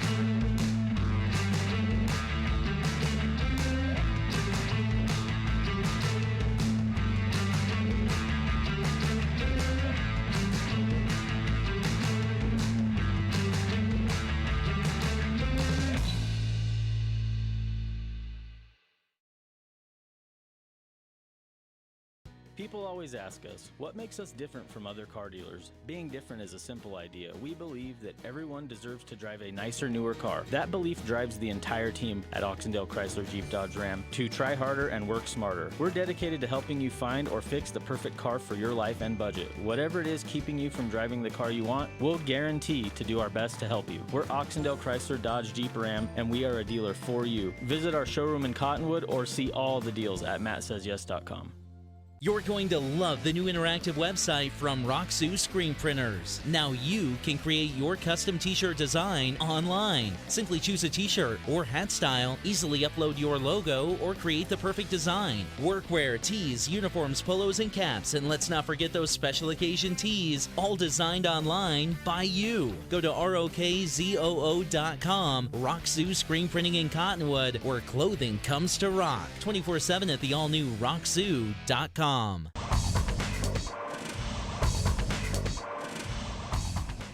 to welcome you back here to Bright Field. We just had the homecoming king and queen announced, Emma Warner and Andrew Peterson. Congratulations, Mingus's 2019 homecoming king and queen.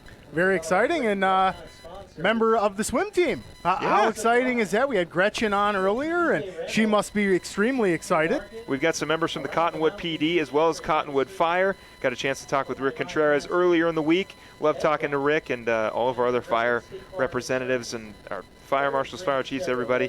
But we're getting ready here for football. The first half, exciting for the Mingus Marauders. Started off with a Peter Calandra, Zach Harrison connection, something that's been happening all season long in the corner of the end zone to get the scoring going early. Want to welcome you back inside the broadcast booth here on KYBC and Verde Valley TV. Philip Catafmo alongside Nick Yatsenko, and what a great way to start off the game. The Marauders really haven't stopped since then. No, they sure haven't. The passing game has been what's saved us. Well, really, Drew Myers on the ground doing a great job, but Zach Harrison is finding his way to just be comfortable. You can see his stats, 6 for 7, 96 yards, couple of touchdowns. Oh, yeah. Great stats. Harrison's got to be feeling comfortable in the pocket tonight, and you can see it. He's throwing deep balls to Calandra. A couple great Dakota catches. Falcha. Receivers are doing an outstanding job. There's Peter Calandra, 3 receptions, 60 yards. Those are the chunk plays we're looking for. That's what we needed.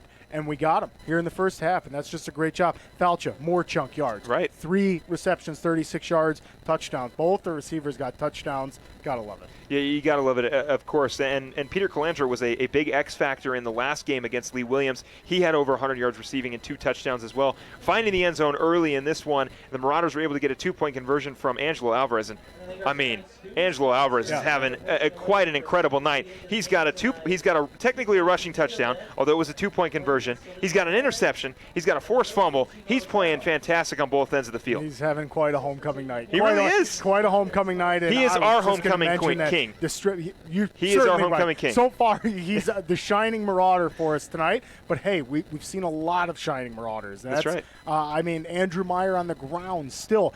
Meyer started out kind of slow, only getting some gritty yards, but then ended up getting some huge runs at the end of the half, which really solidified the Marauders' run game. And that's what they needed, because passing's on point, so you got to keep Mohave honest by running the ball a little bit, and that's what we're doing. And we've seen that similar play, sort of either a short pass to Meyer on the right side, or it's a flip. It's been working all season long, and we're seeing it work very effectively as, Drew Meyer, we've talked about it all year long.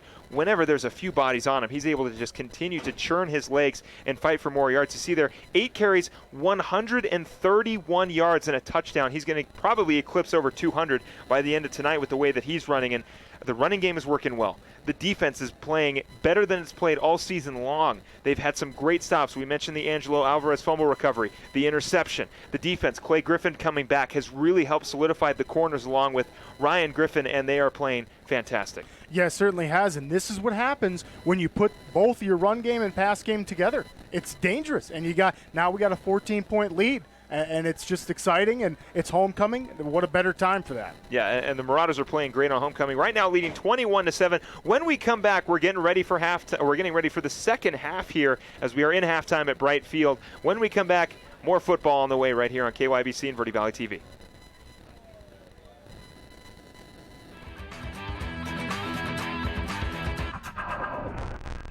Since 1925, Tiffany Construction has worked with developers and local and federal government to build, expand, and improve infrastructure, roads, drainage systems, and subdivisions. From concept to completion, the Tiffany Construction team provides a full complement of construction services and state-of-the-art delivery methods customized to fit your needs and budget. They're Arizona's longest tenured family-owned and operated civil contractor and proudly serving the Verde Valley since 1991. Tiffany Construction, knowledge and experience to bring your project to reality. People often refer to Larry Green Chevrolet as the people place.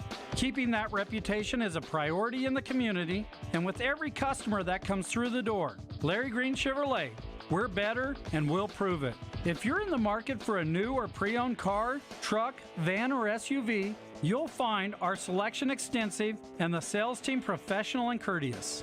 Visit Larry Green Chevrolet just off Highway 260 next to Walmart or LarryGreenChevrolet.com. All Price Insurance on Main Street in Cottonwood is your local insurance provider for personal and commercial insurance. Call and compare 23 insurance companies for home, health, auto, RV, motorcycle, boat, or ATV. Specialty insurance and insurance bonds are no problem at All Price Insurance. Call or visit All Price Insurance today.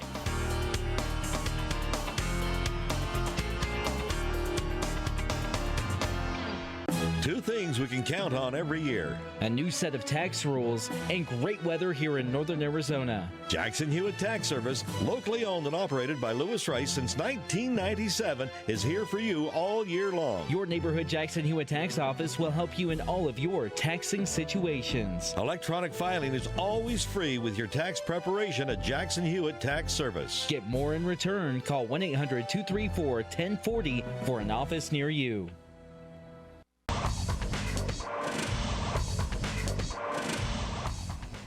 Marauders getting fired up, and they deservedly should be. 21-7 is our lead. We are getting ever so close to second half football, and the Marauders playing fantastic so far. You can see right there on our Cottonwood Recreation Center scoreboard, 21-7 at halftime. We talked about the offense. We talked about the defense. Want to welcome you back inside the broadcast booth here, KYBC and Verde Valley TV. Philip Catafmo alongside Nick Yatsenko. And Nick, on the other side, the Mohave Thunderbirds, their first drive ended in a touchdown. Since then, they've been a little quieter. The defense has been playing well, but both running backs, Porter and Foster, have broken off for huge runs when they've needed them. Yeah, they sure have. Porter and Foster are going to be dangerous the second half. We know they're going to rely on them a lot. So you can see Barella at quarterback, not too much passing going on, really relying on the run game. 2 for 3, 32 yards, and a huge interception at the end of that first half. But there you go. Foster, 7 carries, 42 yards. Tough yards to come by, but then Porter's just complimenting him. Yep. Porter's coming right in, taking over, 8 carries, 57 yards, and the touchdown. Touchdown wasn't a big sprint or anything. It was only a couple yards, but nonetheless, Mohave got it done on that first drive, and the adjustments that Coach Shimani and that defensive staff made on the Marauders were incredible because they really haven't been able to penetrate the red zone or get anything else going so far. You know, we talk about in other games kind of the changing of the mind. You know, the Marauders are in a position they have not been in all season long, leading by 2 touchdowns at halftime. Unfortunately, just the way that the season's been going, like we talked about, you know, Coach Ortiz is only in his second year. We've had kind of a transitional year, getting the rest of Coach Young's kids graduating, and now sort of this new crop of players coming up. We're seeing it with Zach Harrison. We're seeing it with Dakota Faucha. A lot of these guys are coming in here and making an impact, and we knew that the season was going to be a little bit of a different one, but we're in a situation right now where the Marauders are up, and right now we'll be talking about what kind of adjustments they need to make, but really, in my opinion, you kind of got to keep the game plan the same. The passing attack has been working well. Maybe go to Drew Meyer a little bit more on the ground just to sort of break it up a little bit, but for the most part, I mean, you can't really complain. The Marauders are playing fantastic, have made those proper adjustments after that huge first drive by the Mohave Thunderbirds. Yeah, and you said it best. Drew Meyer's got to keep running with the ball because the first couple runs he had were only for a couple yards, but then the last 5, 6, 7 runs were huge. They were giant yards, and he ends up over 130 yards already. So he's having a great game on the ground, but quietly, because the Marauders are really getting it done through the air. Harrison's just done wonderful. So you're right. They just got to get Drew Meyer on the ground a little bit more, relieve that passing game, and we can rely on it when we need to, and we'll be able to put more points up. Yeah, and you can see the fan section there, the student section, excuse me, getting loud and getting crazy. They're getting fired up for this second half, and they've got, like we said, a lot to be excited about. We're under a minute to go here before the Marauders take over on defense. They started out on offense, and then we'll start on defense here in the second half. And Nick, why don't you give me your 3 keys to the game for the Marauders to keep their lead and earn their first victory here on homecoming at Bright Field? Boy, number one is going to stay consistent. Stay consistent's the first key. You just got to maintain that run game, pass game. Defense, I could just say the same thing, really, for defense. Alvarez, Griffin, these guys are getting it done. It's going to be getting pressure on Resendez when he drops back, and we've been doing it. Yeah. And that's exactly what we need to do. We need to really pin them to the running game. That way we can, plan for it. And the Marauders defense knows it's coming. And then third, put more points up. We got to get some more points up. Finish this one strong. Yeah, I couldn't agree more on the defensive side for sure. You have to lock up the holes with Porter and Foster. Those guys, when you give them a little bit of space, they bust for a big run, 10, 15 yards. And if the Marauders can start to lock up that hole and force Resendez to throw, we've seen a little bit of success. Resendez is 2 for 3. He's only really got the interception is the only kind of blemish on his. And that was a bomb at the end of the half, he kind of launched it downfield. He's kind of gambling on that too. But right. Hey, Alvarez almost really made him pay. We almost took a huge lead. But more importantly, it's got to be plugging up the holes and like you said, Nick, scoring more points. The Marauders up 21-7 right now as we are getting ever so closely to halftime here, and the Marauders will start on defense. So hopefully the defensive adjustments have been made. The Marauders can start plugging up those holes and keep their lead and earn their first victory. This is the first time the Marauders have started a season 0-7 was 1999. And the last time that the Mohave Thunderbirds beat the Mingus Marauders was 1977. And the Mohave Thunderbirds had a huge comeback victory against the Flagstaff Eagles last week, 21-20. So cannot sleep on this Mohave team. No, definitely not. And put it in perspective, Marauders got to have a little confidence right now. Yep. This Mohave team comes off a win last week in region play. And I mentioned that in the pregame. That's huge, and that's what the Marauders are going to have to build on. Hey, guys, we got a nice-sized lead. Yep. This team has already won a game in our region against a team we haven't played yet. So that gives you a little bit of confidence when you go to play Flagstaff. That's right. Who Mohave beat last week. Yep. So just very interesting. Can't wait to see the second half adjustments. They've been great all season long. And, boy, from the first adjustments we've seen tonight, it should be real good. Yeah, we are getting ever so closely to second half football here. We're just under a minute away, and this is unfamiliar territory for the Mingus Marauders. They have, like we said, this is the largest lead they've had all season long, and I want to say that they should carry some confidence, but as well understand that they're going to need to keep this lead. Like I mentioned earlier, Mohave had a comeback victory against Flagstaff in a similar position. They were down by a few scores and scored a lot in the fourth quarter when they needed it. Their defense came up clutch. They were able to shut down Flagstaff and put together a comeback victory. And, like I said, it's still a close game. 2 touchdowns is not that big of a hill to climb for the Mohave Thunderbirds. Yeah, it's not. It's not that big of a hill. They can climb it. They proved that last week against Flagstaff. So Mingus just going to have to hang on. The coaching staff was in there at halftime saying, guys, we've got to maintain this. It's ball safety. It's keeping the pressure on defense. It's all those things that the Marauders have been doing so far. They need to stay doing those. And we've been doing it in the second half. So like Mohave has kind of been a second half team, so is the Marauders. So, hey, we could have a barn burner in the second half, or it could be real close to come by points. Yeah, and who knows what's going to happen. We've got 10 seconds now before we head to the second half. Marauders will kick it away to the Mohave Thunderbirds, and Marauders clinging on to a 14-point lead, and they'll look to hopefully get things going defensively, get another turnover, turn that into points. They were able to do it last time. Of course, they had a turnover from Angelo Alvarez, a huge interception before we headed into halftime, but this is an exciting game, Nick. This is unfamiliar territory, unfortunately, so far for this season. But like we mentioned, it's a bit of a transition year for the Marauders, and this is, a victory like this, if they can hang on to their lead, is a nice sort of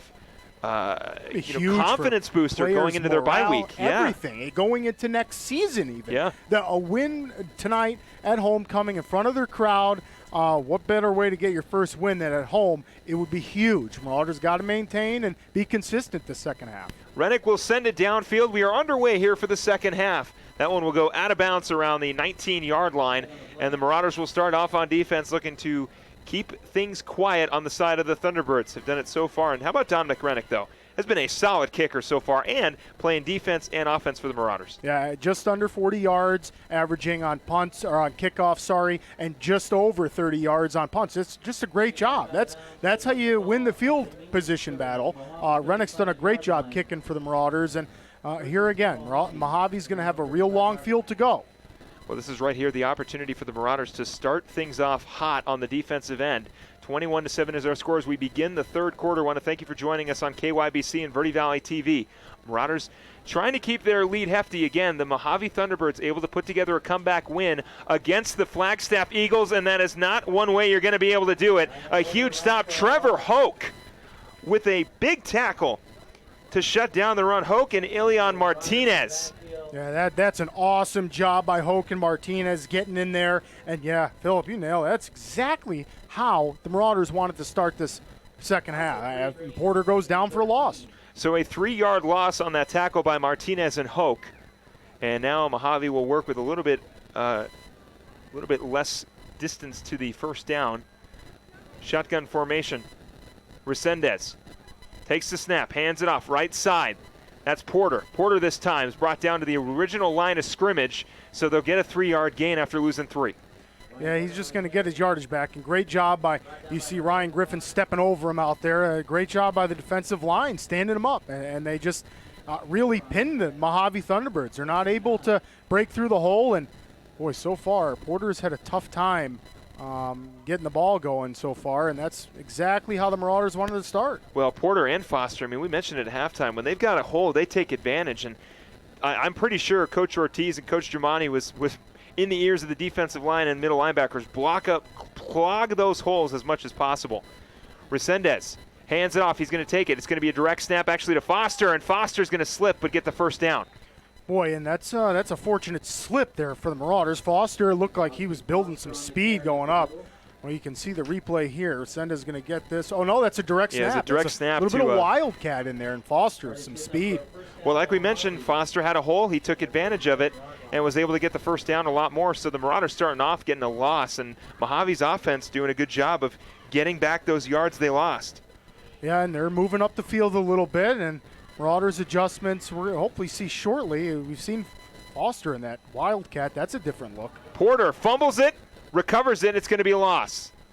And there we go. That's going to kind of set the Marauders back. They can take a deep breath after getting some yards run on them. And, boy, yeah, I like the changeup on the Mohave side for running a lot of wildcat. I mean, yeah. You know, not necessarily a team that passes a lot, have had minimal success, 2 completions and an interception. So it's not minimal, mixed success through the air. But running the ball, they've had a lot of success. Their only touchdown so far has been on the ground, and now running a lot more of this wildcat. Looks like Resendez is back out there.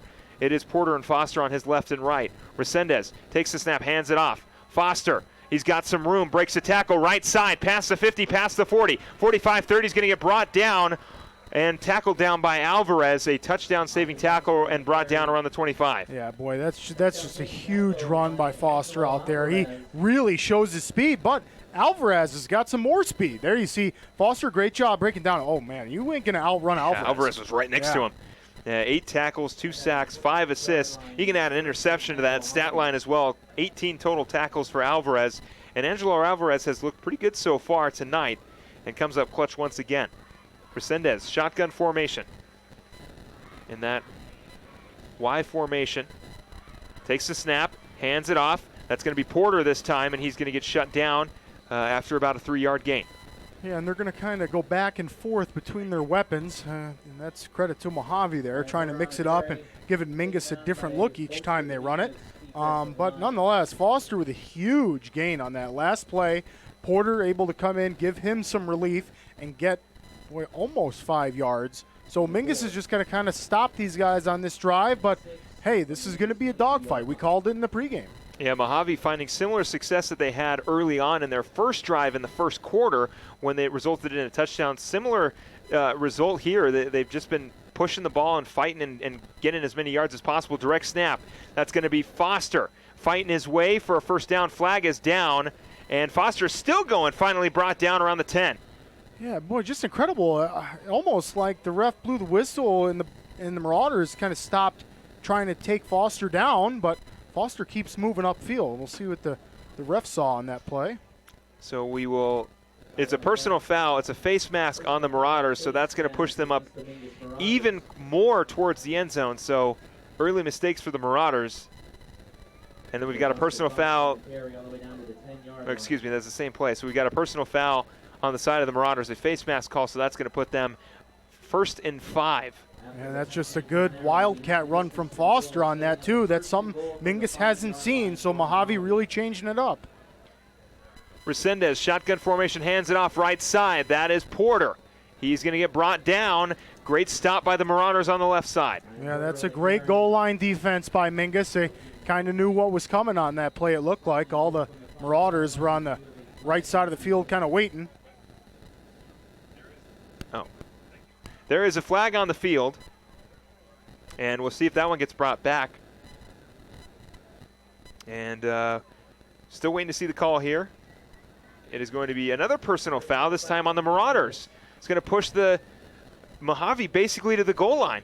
Oh, boy, even closer, and that's just, boy, Mingus maybe hand slipping up to the face mask. I mean, you don't see anything intentional. No, there's no pushing after the play or anything. So just some incidental face masks. But, yeah, that's really benefiting Mohave, and they're knocking on the door now. 1st and 2 now for the Thunderbirds, looking to get on the scoreboard. Haven't scored since the first quarter. 7 minutes, 45 seconds to go here in the third. Resendez hands it off. Porter is brought down at the line. Yeah, that was just a stick. That's a great goal line stand by Mingus. Stood up by defensive line, and then, oh, boy, we got another flag coming in late. You saw, I mean, that was real late. Let's see what happened after that. Yeah, great job by Clay Griffin in there. We've really missed him, and he just stuck him up on that play. Yeah, that was Foster on the run, not Porter. So unsportsmanlike conduct by the Marauders. That's several penalties so far on the Marauders. The defense playing so strong before that, that second half rolled along, and so far have just been, I guess, beating themselves a little bit here with all these penalties. Yeah, just some mental mistakes, and Mojave's really taking advantage of them. Resendez hands it off. Brought down on the right side is Porter, and brought down for a big loss. Yeah, and that's exactly how you got to respond if you're Mingus. Great job, and boy, Mojave's having a real tough time on the goal line defense with Mingus. So a 5-yard loss. We'll take another look at it. Beautifully read by the Marauders, and you can see right there, that is 24, and that is Figgy. That's Zach Figgy on the, a great play. Read that beautifully. So it's going to be a loss of about 4, and let's bring up 4th down. It will. Well, it should bring up 2nd down. On the penalty, they had a 1st down. So see the stats right there from Figgy. You got 15 tackles, 9 assists. We got to throw in there 1 touchdown pass. He's got 1 pass, 1 for 1. The rest of the season. 1 for 1 for Figgy. Shotgun formation. It's going to be a direct snap. Foster left side looking for blocking. He's got space. He's going to fight his way in for a touchdown. And the Mohave Thunderbirds are on the board again.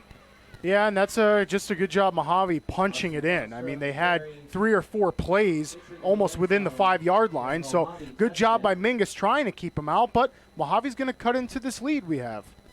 21-13 goes our score. 6 minutes and 38 seconds to go here in the third quarter. Ortiz will be out to kick the extra point to make it a 1-touchdown game. Ball is snapped. Kick is up, and it is no good. So it'll be 13-21 is our score. 6 minutes, 38 seconds to go here in the third quarter. We'll be right back right here on KYBC and Verde Valley TV.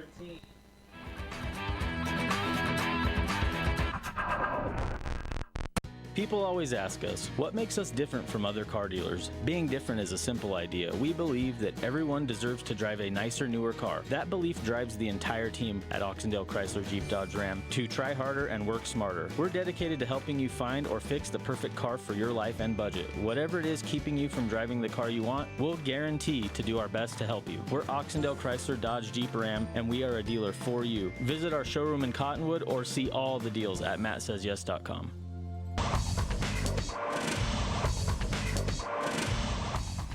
So a touchdown run by Foster makes this game 13-21. Marauders still leading now. 6 minutes and 38 seconds to go here in the third quarter.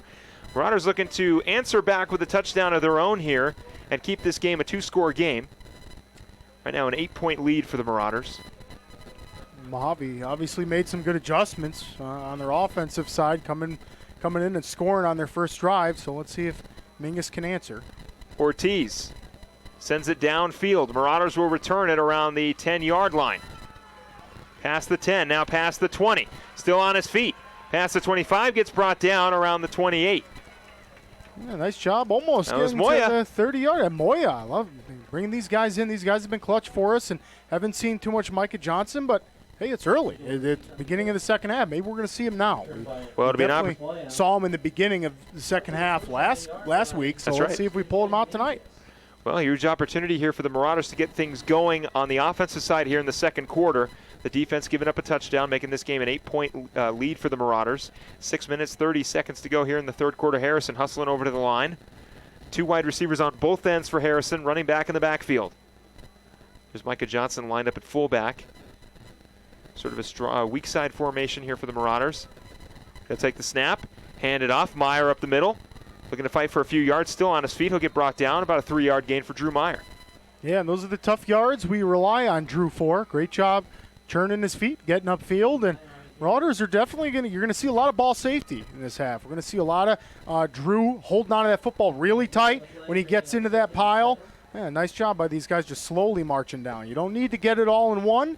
However, with Mohave answering like they did, we're going to have to look for a few big plays. 3 wide receivers right, 1 on the left. Harrison takes the snap, flips it. Meyer on the left side, gets a block, still fighting. Cuts back past the 30, and we'll get to the 36, but is brought down. No first down for the Marauders, so we'll go 2nd and short.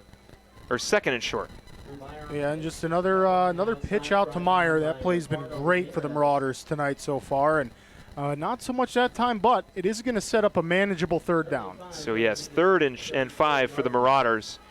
Harrison looking to get this team back in the end zone before we head to the fourth quarter. 5 minutes to go here in the third quarter, 21-13 on that flip run by Meyer on the left side. 2 wide receivers on both ends, Meyer in the backfield. Harrison shotgun formation. Man in motion, that's Johnson. Takes the snap. Harrison flips it last second to Meyer. They're going to get the first down and a lot more past the 40. And Meyer cutting back past the 50, still on his feet, past the 40, and over to the 35-yard line. Another huge run for Drew Meyer. Just outstanding. He deserves it. He's getting those small yards and then a huge chunk yard. You can see the replay there. Great job by Meyer to cut up field. And then, of course, he's going to break 1 or 2 arm tackles. You're not going to bring him down like that. So great job, Meyer, getting downfield, giving Marauders great field position. Dead or alive, you're coming with me. Drew Meyer fighting his way to the 35-yard line. A huge run. And the Marauders in prime position here to score. And that puts Drew over 150 yards rushing and not so many carries. That's a great job. Harrison flips it. Left side. This time it's Faucha. Faucha's going to take his time on the ground past the 30. First down for the Marauders past the 20. He'll get tackled around the 15.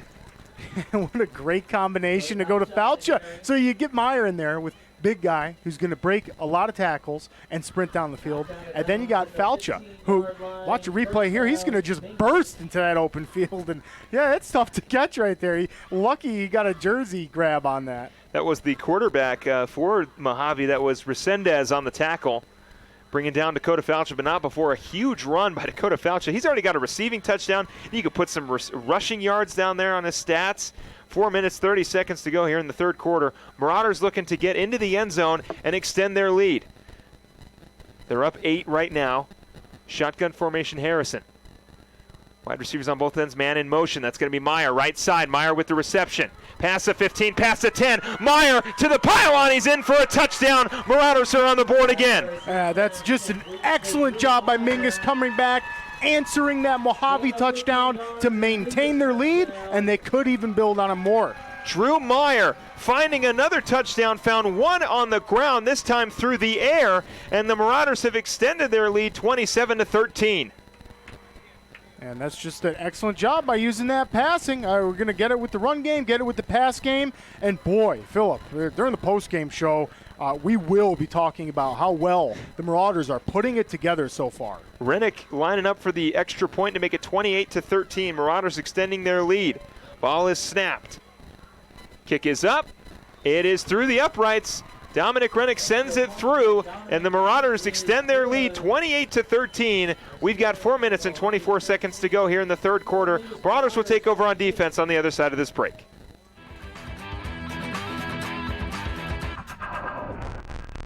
I'm Chris. And I'm Tandy, owners of Taylor Waste. We're the last local garbage company homegrown in the Verde Valley. And we want to be your first choice for residential and small business garbage service. Get a free month service when you make the switch to Taylor Waste. And enjoy monthly service as low as $14 per month. Visit TaylorWaste.com for more information. Or to start service, call Taylor Waste at 649-2662. Taylor Waste, service tailored to your needs.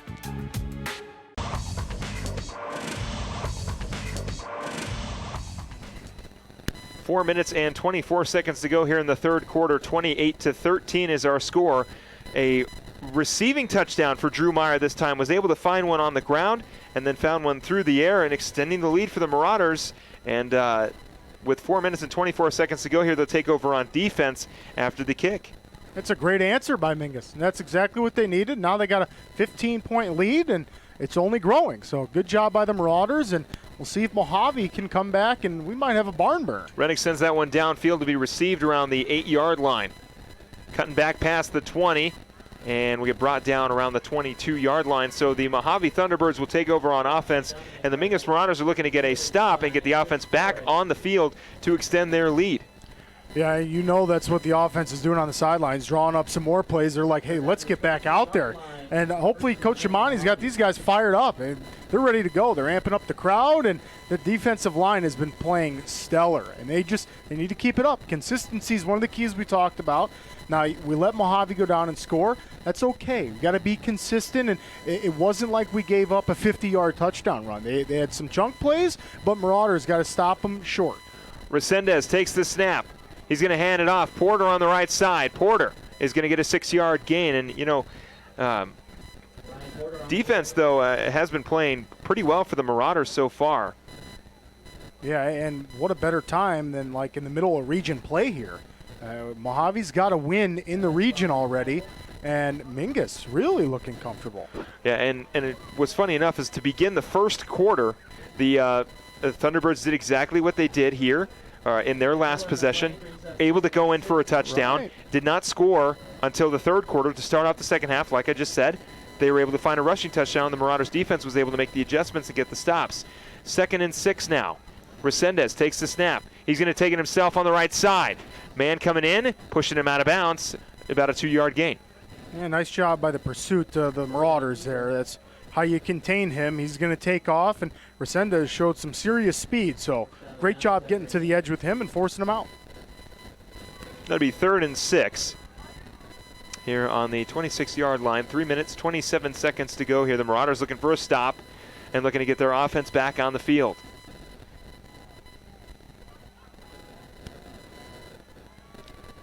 Resendez shotgun formation. Foster and Porter in the backfield. Flores on the left side, lined up at wide receiver. Resendez takes the snap, hands it off.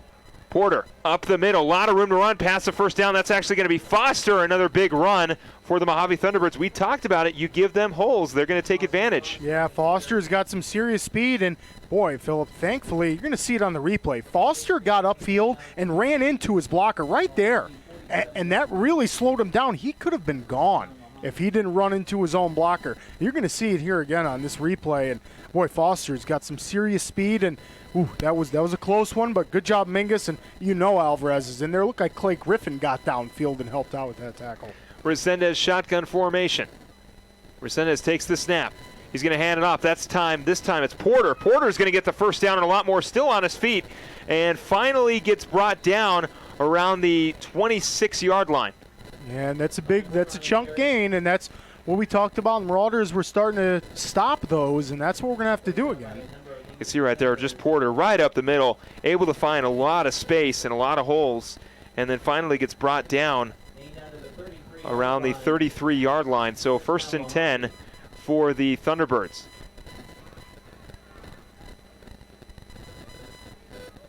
Two minutes, 48 seconds to go here in the third quarter. Marauders still up 28-13. Defense looking for a stop here. Like I mentioned last week, Mohave was able to come back against the Flagstaff Eagles. Foster this time brought back down after a 1-yard gain. Yeah, that was a great job. Foster was trying to kind of cut to the opposite side of the field after he noticed there was no openings, and Marauders did a great job of meeting him there. You're going to see he's going to start to come towards the left side of the field and then go, whoop, yeah, I'm not going there. And Marauders were also on the other side waiting for him. Yeah, good swarming tackle by the Marauders on the left side. Now, got to come up big here. 2nd down and 8, 2 minutes and 20 seconds to go here in the third quarter. Shotgun formation, Resendez. Actually, it's going to be Porter and Foster lined up as running back / quarterback. They're going to hand it off. Foster, direct snap, left side. Trying to find some space in the middle. Will get a small gain, but it's brought down. And there's a flag on the field. Yeah, we'll see. Hopefully it's not more personal foul going Marauders' way. And we know there's been a few personal foul penalties tonight. But Mingus doing a great job, and you can't keep kicking yourself in the butt when you're making good plays on defense. That's only going to give Mohave free yardage downfield, and we saw on that last drive we had a couple penalties, and Mohave ended up scoring. It was the line judge who saw something on the left side, and we've got it looks like we've got another sideline warning for the Marauders. So Mingus has got to do a better job of staying off the sideline. Yeah, and you see that white on your screen there across the way. That white section, none of the players can be in. And obviously some of the Marauders were a little bit too close to the field, and that's what the sideline warning is. Yeah, you got to be careful about your excitement. You know, you always want to cheer on your team but not get too excited because stuff like that happens. So Resendez takes the snap. Right side, Porter's brought down again. Yeah, that's a great job by the defensive line, getting in there first and foremost and stopping that play at the origin. So Ryan Griffin on the tackle there. Great job by the Marauders on the stop there. No gain. 2nd and 10 here in the third quarter. 1 minute and 20 seconds to go here. 28-13 is our score. And so far, we've kind of had a barn burner. Not necessarily huge plays, but both teams going down the field. Resendez, shotgun formation, takes the snap. Looking to pass this time. Resendez to the end zone. The throw, it is intercepted in the end zone for the Marauders. And we'll see who came up with the catch there. You're going to call it incomplete. And they're going to call it incomplete. I guess unable to make the grab. Thought it was intercepted. Yeah. We'll take another look at it here. Maybe he was juggling that or something as he caught that. You see Resendez go up top and yeah, boy, take it right out of his hands. He fought it away from Alvarez. That's a great job by Alvarez back there. And Mojave's going to live to see another play, but that was close. It looked like maybe Alvarez was looking for a penalty at the end there because he was kind of tackled in the end zone, but did not get the call. So Mohave will get another opportunity here with 3rd and 10, 1 minute and 3 seconds to go here in the third quarter. Resendez, shotgun formation, 2 running backs on both of his sides. He's going to hand it off. Porter shut down and brought down at the line of scrimmage. Yeah, that's a great job of reading the play. And you see Ryan Griffin come out of the bottom of that. Trevor Hoken on the tackle. Elian Martinez, the main guy on that tackle. Again, we've mentioned him a few times. These guys are all over the field, and they're really showing it. They were starting to stop this wing T, and looks like we got a Thunderbird down. We do have a Thunderbird down, and we will get his number here in a second. But you see right there, Elian Martinez definitely leading the charge on that tackle, and then Ryan Griffin coming in to finish it. Not entirely sure what happened here with the Mohave Thunderbird player, but he is still down on the ground. Team's trainer still talking to him. And you can't quite get a number. Hopefully he's okay. That was kind of away from the play. So Oh boy, no contact injuries are the worst. Well, we're going to take a quick break, and we'll get you an update on that player. We've got 53 seconds to go here in the third quarter. 28-13 is our score. 4th and 12 when we come back after this break.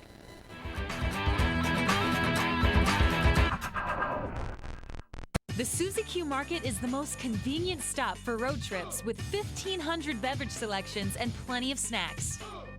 And save on Conoco fuel with your Kickback Rewards card. The Suzy Q drive-thru window is the most convenient way to stop for those essentials on the way home. Road trips start here with something for everyone. At Suzy Q. Shop local first, always. Go Marauders!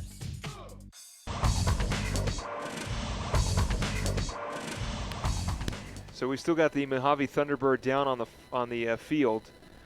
Just hopefully this player will be okay. Trainers are still talking to him, but Mohave now in a position here to possibly make this game even more interesting, go back to a one-score game. 13-28 is our score. I want to welcome you back here on KYBC and Verde Valley TV. 53 seconds to go here in the third quarter. Marauders' offense, though, has really been clicking, and we've mentioned the running game of the Mohave Thunderbirds. The recent attempts here in this past drive have been a little bit unsuccessful for the Mohave Thunderbirds, but don't want to take that away from how good Foster and Porter have been on the ground. Absolutely, and I mean, we kind of called it in the pregame with Mojave's wing T offense being almost 80% running and 20% passing. It's been a little bit more lopsided than that even. Yeah. And Marauders have been ready for it. Mojave's still getting some good yardage, but nonetheless, Marauders are here now with a 4th down, come up with a big stop here, go down the field, get even more points.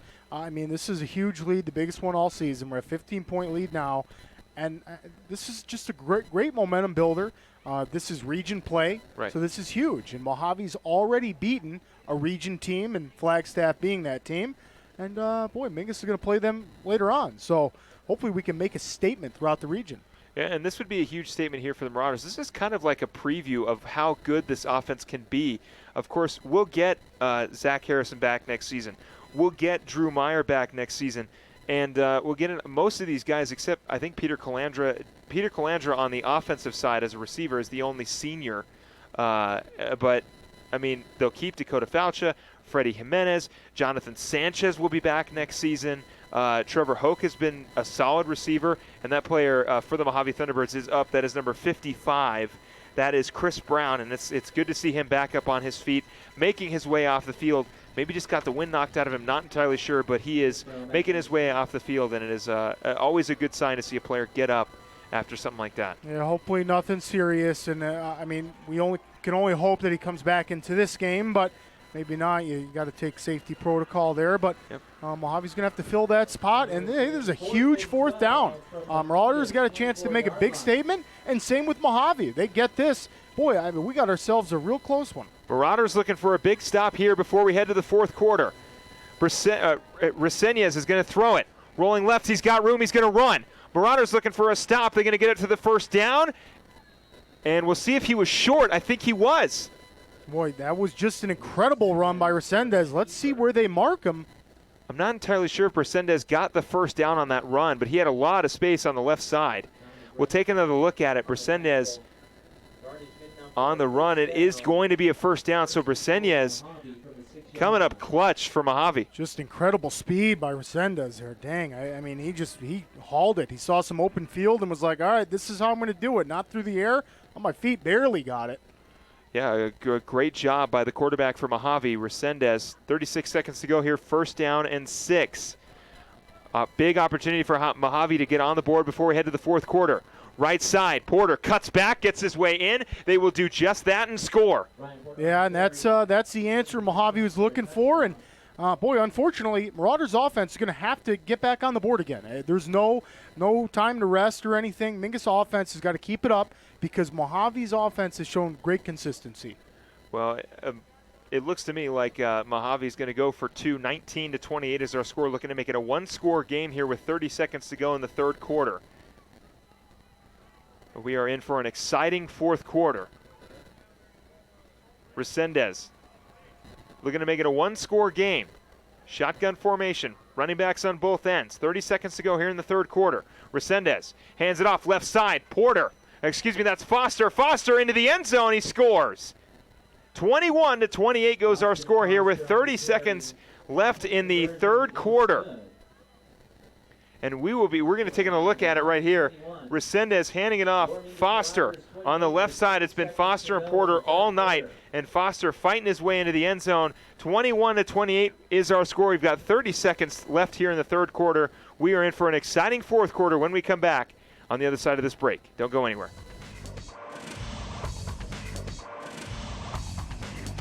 Two things we can count on every year. A new set of tax rules and great weather here in northern Arizona. Jackson Hewitt Tax Service, locally owned and operated by Lewis Rice since 1997, is here for you all year long. Your neighborhood Jackson Hewitt Tax Office will help you in all of your taxing situations. Electronic filing is always free with your tax preparation at Jackson Hewitt Tax Service. Get more in return. Call 1-800-234-1040 for an office near you.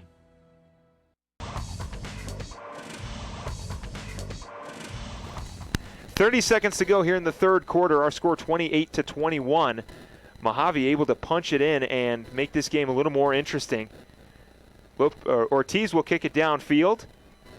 Moya will recept it around the 20. Past the 15, now past the 20. And past the 25. And a good reception from Moya. 23 seconds to go here for the Marauders offense. You know, we'll probably focus more on the fourth quarter scoring. Marauders might just run it here, just let the clock run down in the third quarter, and then try to get into the end zone before we head into the fourth quarter. They'd love to go touchdown for touchdown because they're currently up by 1. Right, and that's exactly what the offense is going to have to do if they want to put this one away, is they're going to have to keep scoring because Mohave showed that they're going to run the ball, and they're going to run it well. That's right. Porter and Foster have been doing great all night, even though the Marauders have had some good stops, so Mingus has got to answer again. Harrison is going to hand it off. Meyer up the middle. Runs into his blocker, but is able to get a 5-yard gain. 18 seconds. The clock will continue to run. We'll see what the Marauders do if they want to run one more play before the end of the third, or we'll just let the clock run down. 10 seconds now in the third quarter. Looks like they'll let it run down. 21-28 is our score. We are in for an exciting fourth quarter. When we come back on the other side of this break, the Marauders have the ball 2nd and 5 now. We'll go from right to left on your radio dial, looking to punch it in before we head to the end of this fourth quarter. They're up by a touchdown as we begin the fourth right here on KYBC and Verde Valley TV.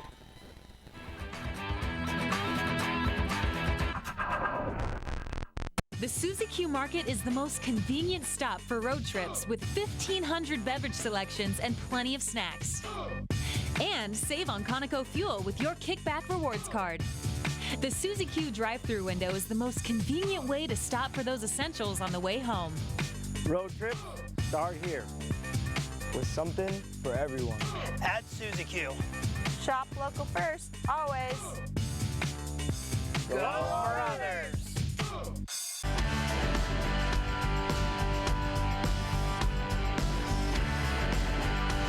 What's unique here is we get into a whole different level of creativity because they're doing something that you love to do. The camaraderie that actually is developed, teamwork that's necessary to be able to get along with someone and to be able to share those art forms is amazing. To be part of who you are, there's nothing better in life.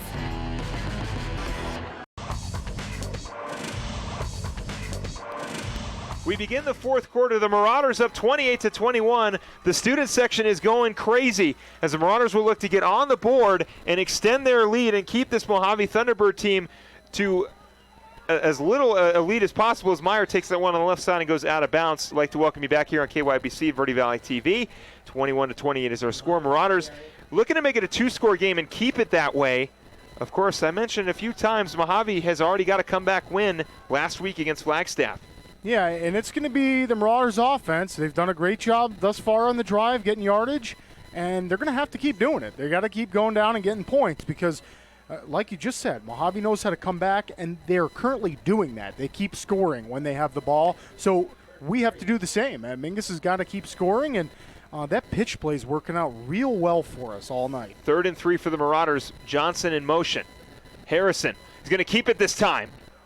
Still on his feet past the 40, is able to get the first down. Yeah, that's a hard-earned first down, and great job, Harrison. That's how you do it. And there you go. He's signaling the first down, and he's got his fans and his teammates all pumped on the sideline. He's got his dad here as well as Coach Harrison. I'm not sure if he's up in the press box right now or if he's down on the field. I think he's up in the press box. We got a chance to talk with him not too long ago. And we talked to Coach Harrison actually before this game. He was real excited for this one, and good shot for the Marauders to win this game 28-21 as they are up now 11 minutes and 22 seconds to go here on the run by Harrison gets them the first down. 3 wide receivers right, 1 on the left, Meyer in the backfield. Harrison, shotgun formation, takes a snap, looking to pass. Harrison steps up, wide open on the right side. It is complete. Looks like it's Calandra fighting his way for a first down and a lot more. Peter Calandra with a huge reception. Yeah, that's a great job by Harrison finding the open Calandra. And, boy, I don't know if they're not watching Calandra or if Calandra's just running perfect routes, but he's been wide open all night. Yeah, had a nice cut back there, got the defensive back a little bit on his feet, and was able to get the first down a lot more. But a great pass. I mean, God, Harrison has just been putting the ball exactly where it needs to go. Beautiful touch, and is able to find Calandra on the right side. Now here, 1st and 10 on the 42-yard line. 3 wide receivers left, 1 on the right. Shotgun formation. Meyer set off to the side as a running back. Quick pass. Falcha on the left side. Falcha past the 40. Still on his feet past the 35. Cuts back, 30-yard line. First down, Dakota Falcha. Yeah, that's a well-drawn-up play, and you got Calandra on the sidelines blocking. The receiver's doing a great job. You're going to see it on the replay here. Harrison fires it right out real quick. And, yeah, that's just a wonderful job. You got Jimenez out there. The blocking going on really allows Falcha to get upfield. 1st and 10 for Dakota Falcha. 1st and 10 for the Mingus Marauders. 28-21. 10 minutes and 40 seconds to go here in the 4th quarter. Marauders looking to extend their lead, only up by a touchdown so far. Biggest lead they've had so far was 14. Shotgun formation. Harrison takes the snap, hands it off. Meyer up the middle. We've got a flag on the field. So we're going to have false start. Not sure if it's going to be on. It is going to be on the Marauders. So that'll be a 5-yard penalty. Still first down. Yeah, that'll back them up, and they've had a great drive so far. You got to shake that one off. But, yeah, Mohave looking to stop us right now, but both offenses are doing a great job. They're just staying consistent. Mingus has gone right down the field so far on this 3rd drive of the second half, and they're looking real good so far, and they just need to keep finishing drives with points. 10 minutes to go here in the 4th quarter, 21-28. Marauders, like you said, Nick, just looking to go touchdown for touchdown, essentially. They've got the benefit of being up by a score. So a touchdown here would put them up by 14, but we've got a timeout on the field. Coach Ortiz didn't like something on the field, so he's going to reassess and reline the offense. 1st and 15 when we come back on the other side of this break.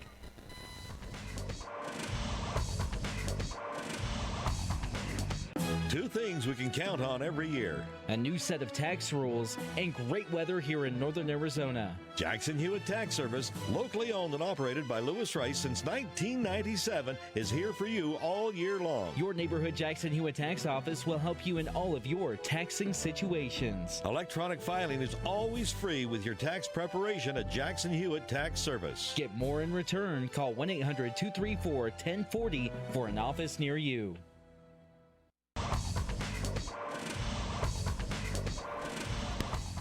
Want to welcome you back here on KYBC and Verde Valley TV. 9 minutes, 56 seconds to go here in the 4th quarter. 1st and 15, 28-21. Marauders leading. They've kept the lead so far throughout this second half. Shotgun formation for Harrison, looking to extend the lead for the Marauders. Johnson in motion, 3 wide receivers right, 1 on the left. Harrison looking to pass, wide open again. That is going to be Calandra. Calandra with a 5-yard gain. Yeah, and that's just great connection. Harrison to Calandra, and Harrison's stats are just unbelievable tonight. He's been on point. His passes have been extremely accurate.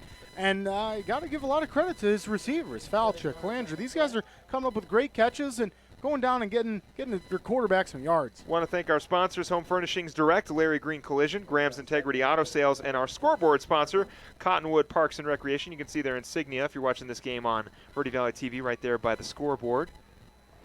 Shotgun formation for Harrison. 3 wide receivers left, 1 on the right. Harrison looking to pass. Left side, it is over the head again of Jimenez. So it's this sort of the second time they've gone to Jimenez and it's gone incomplete. Going to thank a few more sponsors here: Taylor Waste, Yavapai College, All Price Insurance, and Suzy Q Market. Want to thank you for sponsoring the 2019 season. Much love to all of our sponsors this year. 9 minutes, 42 seconds to go here in the fourth quarter. That's only going to be Harrison's second incompletion of the night. He's been great. Incredible. Yeah. I mean, when this game finishes, Harrison will be one of the main focuses that we talk about. He has been playing fantastic. He's kept this team in this game. Building on the season so far. And like we've talked about, each of these tough losses we've gone through, he's done such a great job of maturing and poising right in front of our eyes as a sophomore. Harrison looking to pass, left side. He's got Jimenez. It is intercepted. Past the 10, overthrown to Jimenez, and that is Foster on the interception. Boy, and maybe because it was us speaking about him there, Philip, we kind of threw some juju at him. But, no, just a little bit of a miscommunication there. I think the receiver, he thought maybe the receiver was going to the corner of the end zone. That's not the case. And, boy, check that out. Foster's on the other side of the ball for Mohave. And a great play by Foster coming up with it. And he's going to give Mohave a chance to get back up and tie this. Well, this was going to be a game of stops. It was going to be the Marauders having to stop the Mohave run offense, and then it was going to have to be Mojave's defense stopping the passing attack. And this time it's Mohave getting the big stop.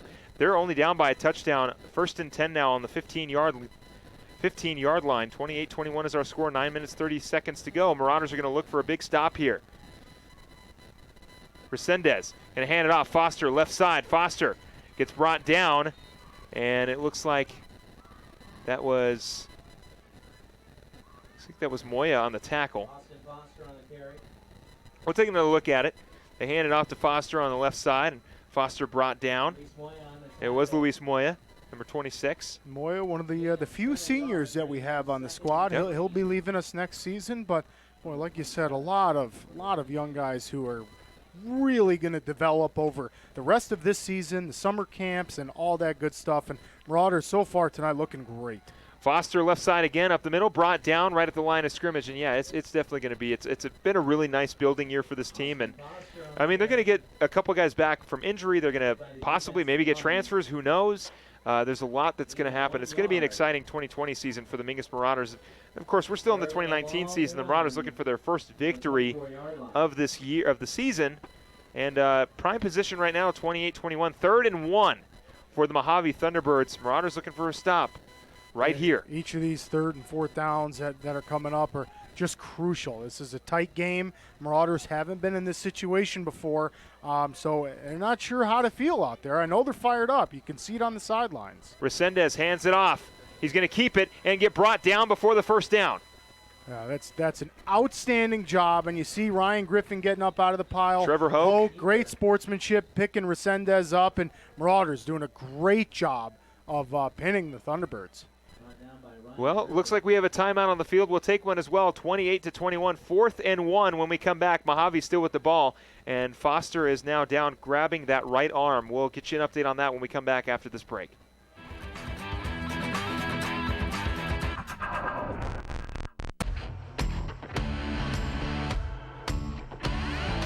It's a great program, it gets you ready for a great career in life. It's good, steady. It made my journey and my decision to start this career path a whole lot easier. Keeps you active. From coming from a sports background, being active is what I love. If you want something fun and exciting, this might just be for you.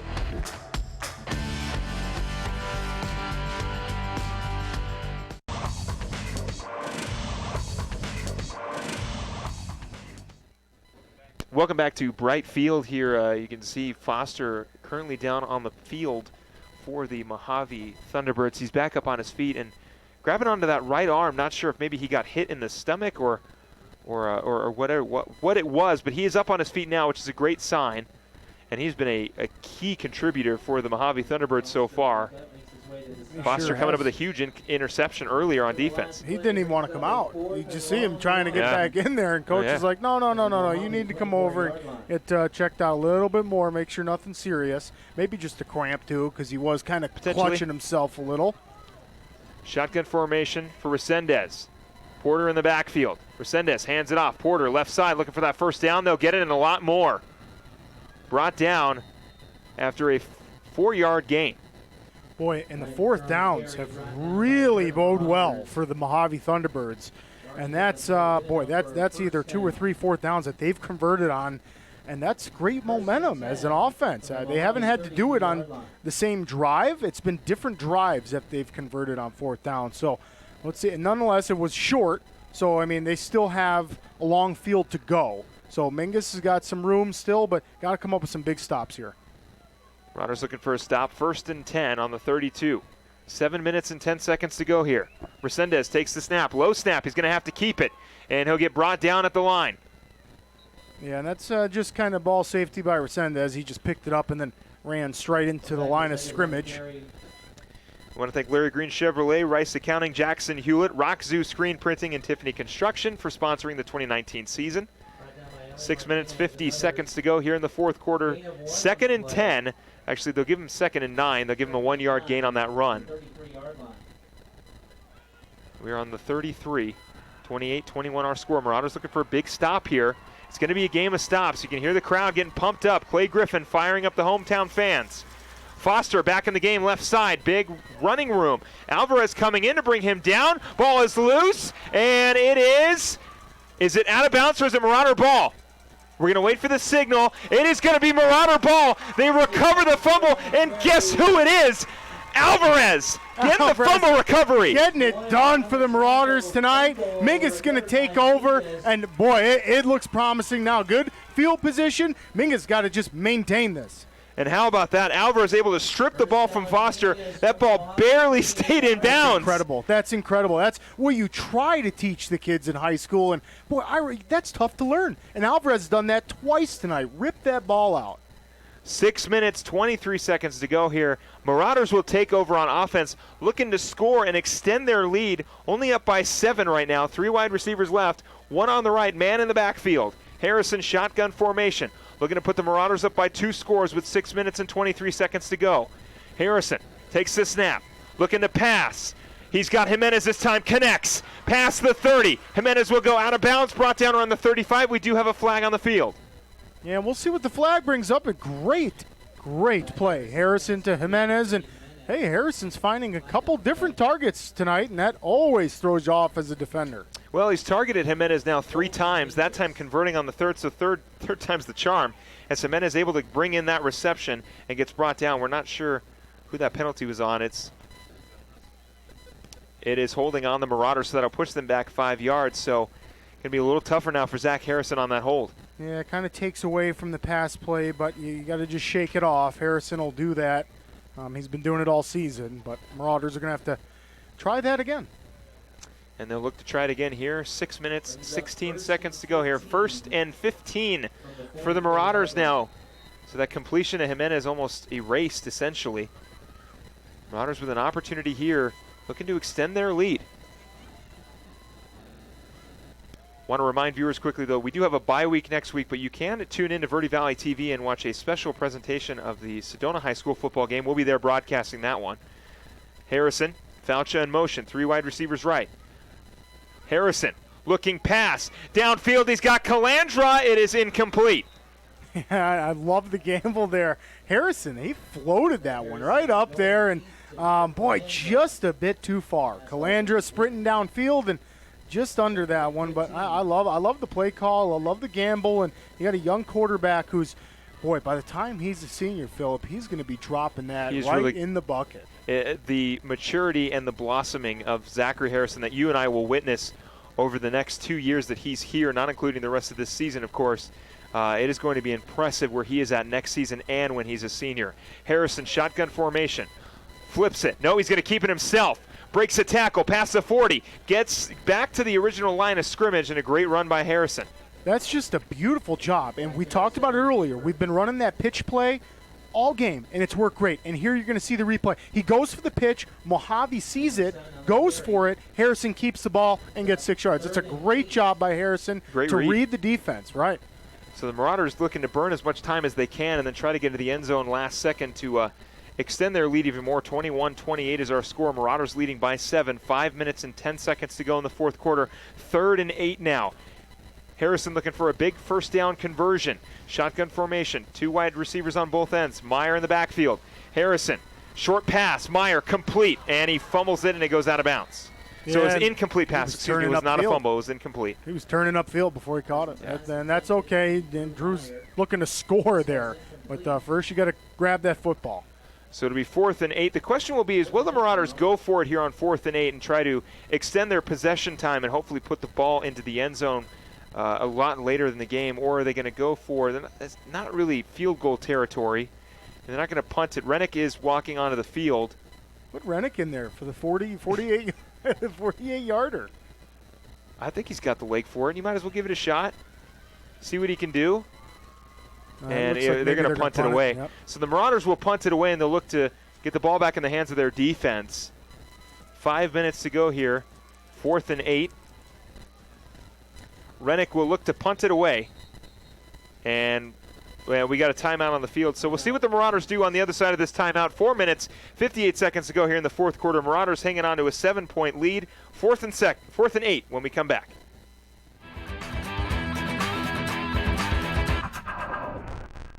Starting in the late 1920s, Grandpa Gettle and his brothers laid the groundwork for what would become a family legacy. Almost 100 years and 100 patents later, Gettle's High Desert Mechanical continues to raise the bar of quality heating, cooling, and plumbing products and services in the Verde Valley. Call Gettle's High Desert Mechanical Heating, Air Conditioning, and Plumbing at 567-2200 or online at GettlesHDM.com, providing solutions for your comfort. Don't settle, get Gettles, and go Marauders.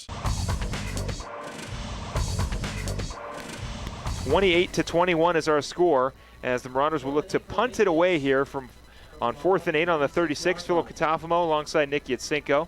Marauders in a good position right here to hang on to they're looking to hang on to their lead, I should say. They're going to punt it away. Try to pin them deep here. Yeah, they're going to try to pin them way deep and make it a little bit harder. Of course, the Mohave Thunderbirds have really been, not to make it too much of a pun, but really been thundering away, and that one is going to go out of bounds. They've really been charging their way upfield. That running game has still been tough for the Marauders to stop.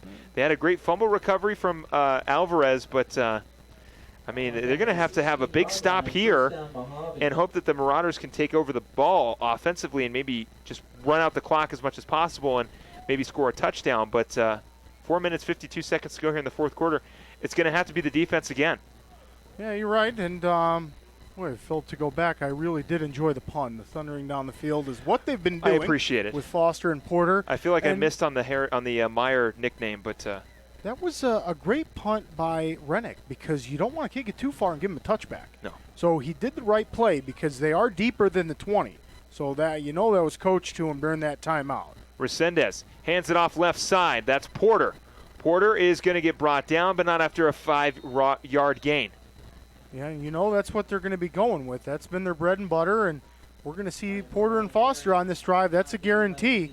And let's see if Resendez puts it up in the air. He's only got a few attempts, really. He hasn't tried too much. The passing we've seen has either been like a real short play or just a bomb downfield where they're just lobbing it up, and Alvarez found himself at one of those.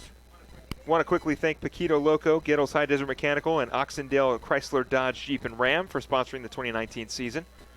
4 minutes and 10 seconds to go here in the fourth quarter. 28-21 is our score. Resendick looking to pass. He's going to run this time, left side. Marauders looking for a stop. Resendez is going to go out of bounds.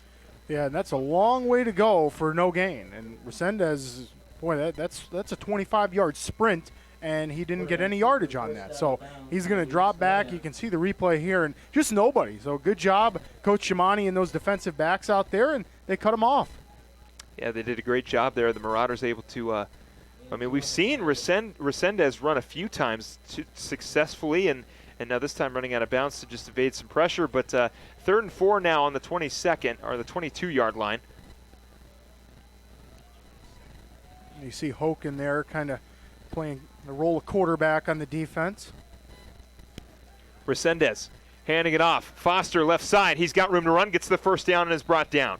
Yeah, boy, and their run games have just been clutch. I mean, that's going to be another first down for Mohave, and they're driving.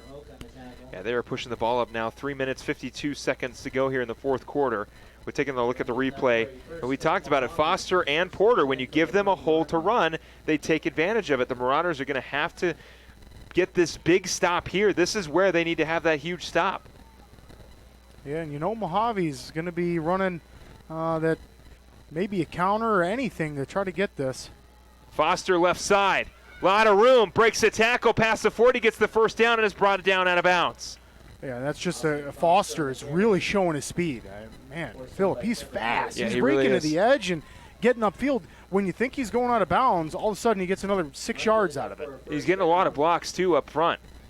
First and 10, Mohave from the 45. So it'll be first and 10 now on the 45 for Mohave. Again, charging their way down the field.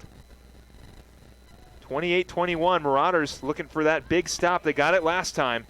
A fumble recovery by Alvarez. Resendez, shotgun formation. First and 10. Takes the snap, hands it off, left side. Porter, brought down. Yeah, great job by the defensive line there. They just stuffed all those holes. There's nowhere to go, and Porter just kind of, they're going to give him a yard or two on that. So a short gain, make it 2nd and 9. When we come back, we've got a timeout on the field. When we come back, 28-21 is our score. 3 minutes, 13 seconds to go here in the fourth quarter. Marauders looking for a big stop. We'll be right back.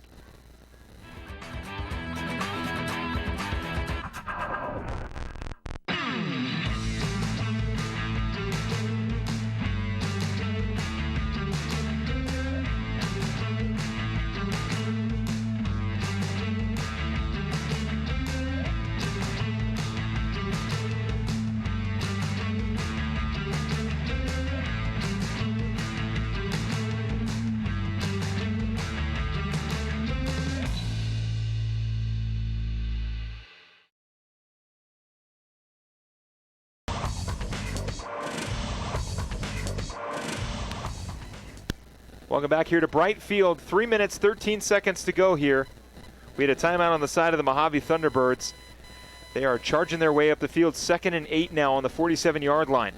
Marauders defense looking for a big stop here to get the ball back in the hands of the offense and then close things out here against the Mohave Thunderbirds, looking for their first victory on the season. Shotgun formation. Looking to pass. Pressure coming downfield. It is going to be intercepted. There is a flag on the field. I think they may call pass interference. The ball was intercepted on that pass. Yeah, we'll see. And that wide receiver will get It's Dominic Rennick with the interception. Receiver is down. I think that was Flores. It was Flores.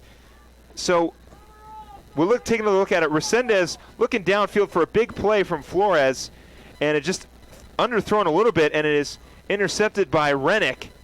And it will be a pass interference on the Marauders. And you can hear the crowd not happy about that call at all. That would have been the huge play to shut things down here. Yeah, it sure would have, but nonetheless, that's what the ref saw. And you saw Flores calling for it out there as soon as he got hit, but just some contact right before the interception. So that's going to go against Mingus and Mohave now. All of a sudden, you go from an interception, and now Mojave's moving upfield even further. So now to be 1st and 10, and that is placed on the 38-yard line. From the Mingus 38-yard line. So the Marauders looking for a big stop. The interception negated because of the pass interference. Resendez takes the snap, hands it off. Foster left side. Brought down, not after a 5-yard gain. Yeah, that's a brutal run by Foster. I mean, it took a couple Marauders to bring him down. Foster's really trying to get his ball club tied up here. This is a clutch drive for Mohave. And, wait, Phillip, this is taking up a lot of time here. The clock's ticking. Only 2 minutes, 40 seconds left. And Mingus, a huge stop here. So Trevor Hoke on the tackle there.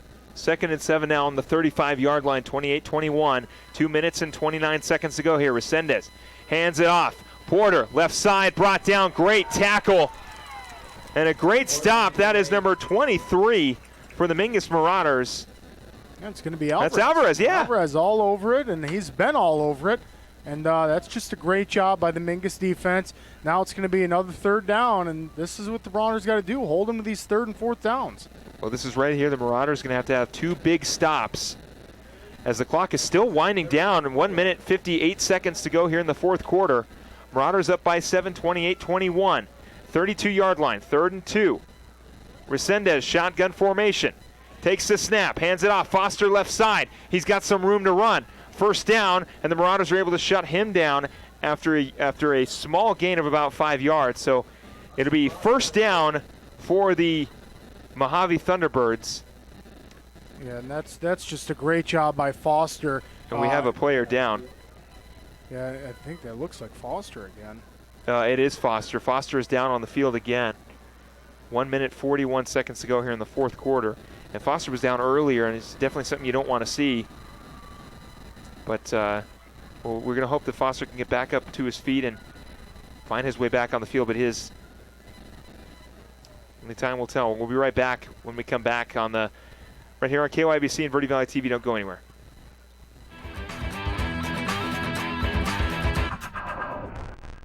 People often refer to Larry Green Chevrolet as the people place.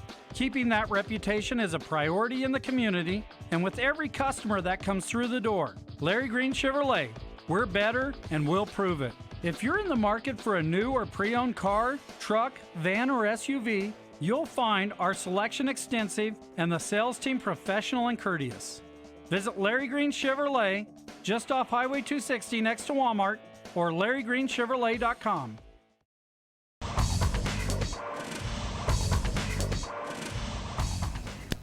Austin Foster down on the field for the Mohave Thunderbirds. Looks like he was banged up on that last play.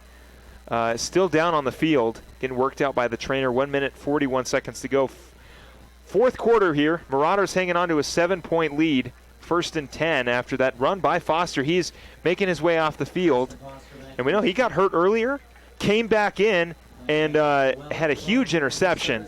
The Marauders' last offensive drive. And he's, at least for this drive, at least for this play, I should say, it's going to be sorely missed. I'm not sure if he's going to come back, but still, Foster is off for this play at least. Porter in the backfield, along with Resendez in an I formation. 1 minute, 30 seconds to go here in the fourth quarter. Shotgun formation. Resendez takes the snap, looking to pass. To the left, he's got a man open. It is incomplete. Yeah, boy, Resendez almost connects on that. But Mingus doing a great job defensively. It just he wasn't going to get any yardage if they connected with the big fullback there. But good job, Mingus, and they're going to live to see, looks like 2nd and 10, and no gain. Pass intended for Thomas Nunn, number 30. It was incomplete. Marauders still looking for a stop. 2nd and 10 here. 1 minute, 29 seconds to go here in the fourth quarter. Of course, the last time Mohave beat the Marauders was 1977. And the last time the Marauders started 0-7 was 1999, looking to change the tide here for their first victory of the season. Resendez, shotgun formation, takes the snap, looking to pass again. Downfield, Flores makes the catch and is in the end zone for a touchdown. Yeah, that's an incredible play. Resendez to Flores. Wow, I mean, that's just incredible. Resendez drops right back after faking a little handoff, and Flores brings it in over the head, which is extremely tough to do. For especially your high school athlete, as you can see here on the replay, boy, Flores goes over the top and catches that one. That's a great play, and Mojave's looking to tie this thing up. Mohave looking for the tie here, or possibly the 2-point conversion to put them up. But, of course, if they don't get this 2-point conversion, if they decide to go for it, Marauders are going to be looking to just burn clock and walk away with a close victory. We mentioned it. Mohave is a team that does not quit. They did the same thing to Flagstaff. They completed the comeback against Flagstaff. Marauders looking to change their luck here. And it looks, the Mohave Thunderbirds are going to look for the 2-point conversion. This will be the biggest stop for the Marauders defense if they can get it. Porter and Foster lined up at quarterback. Marauders looking for a huge stop. Ball is loose. Foster looking to pass, throws it into the end zone. It is caught for a 2-point conversion. Boy, that's just incredible. And there's a flag. Yeah, you got flags. We got helmets off. Wow, Philip, that went from a fumble. Great look, promising for Mingus. He throws it up in the air. Boy, just watch a replay here, folks. There you go. Right up in the air, and boy, great job by Flores coming back into that. So the 2-point conversion is good, 29-28. And sportsmanlike conduct called on the Marauders. And you can see a lot of people on the side of the Marauders not happy at all about that call. No, but what a play by Foster. We're going to take a quick break, or when we come back, we've got 55 seconds to go here. Marauders looking for a miracle before we end this game. We'll be right back right after this.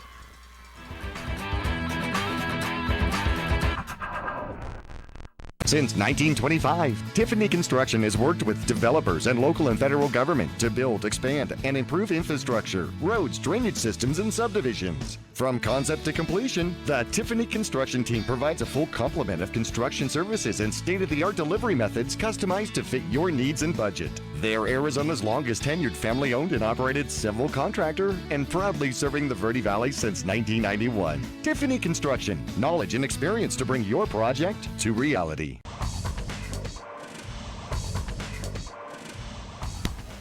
An incredible play by Foster is able to get the 2-point conversion. Foster bobbled the snap, comes in after getting hurt, throws the pass in for the 2-point conversion.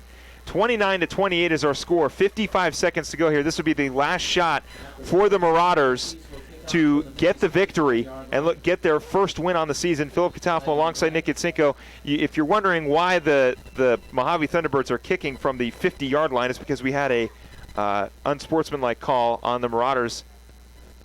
And there's another flag now, unsportsmanlike conduct on the Marauders again. And Coach Ortiz definitely displaying his unhappiness on the sidelines, and I think he was kind of looking for two ways there. Now we got the head referee on the sidelines talking to Ortiz and letting him know exactly what they're calling. So we're still, Coach Ortiz is talking, and we've got some of the players talking as well, and just trying to figure out what's going on. Like I said, the Marauders will have one opportunity here offensively to try to get a victory here and put together their own miracle play, get their first win on the regular season, their first win, and we've got another flag. Yeah, and Coach Ortiz definitely showing his frustration with the referees down there. And yeah, you know, you got to think, Philip, a lot of this just comes from that 2-point conversion that we just saw. You got a fumble snap. Flores looks like there's nothing there. Picks up the fumbled snap, just chucks it to the end zone, and Flores comes out of nowhere, grabs that. I think Coach Ortiz has been ejected from the game. Yeah, it looks like Yancey. Yeah, Yancey DeVore not happy at all. This is not a.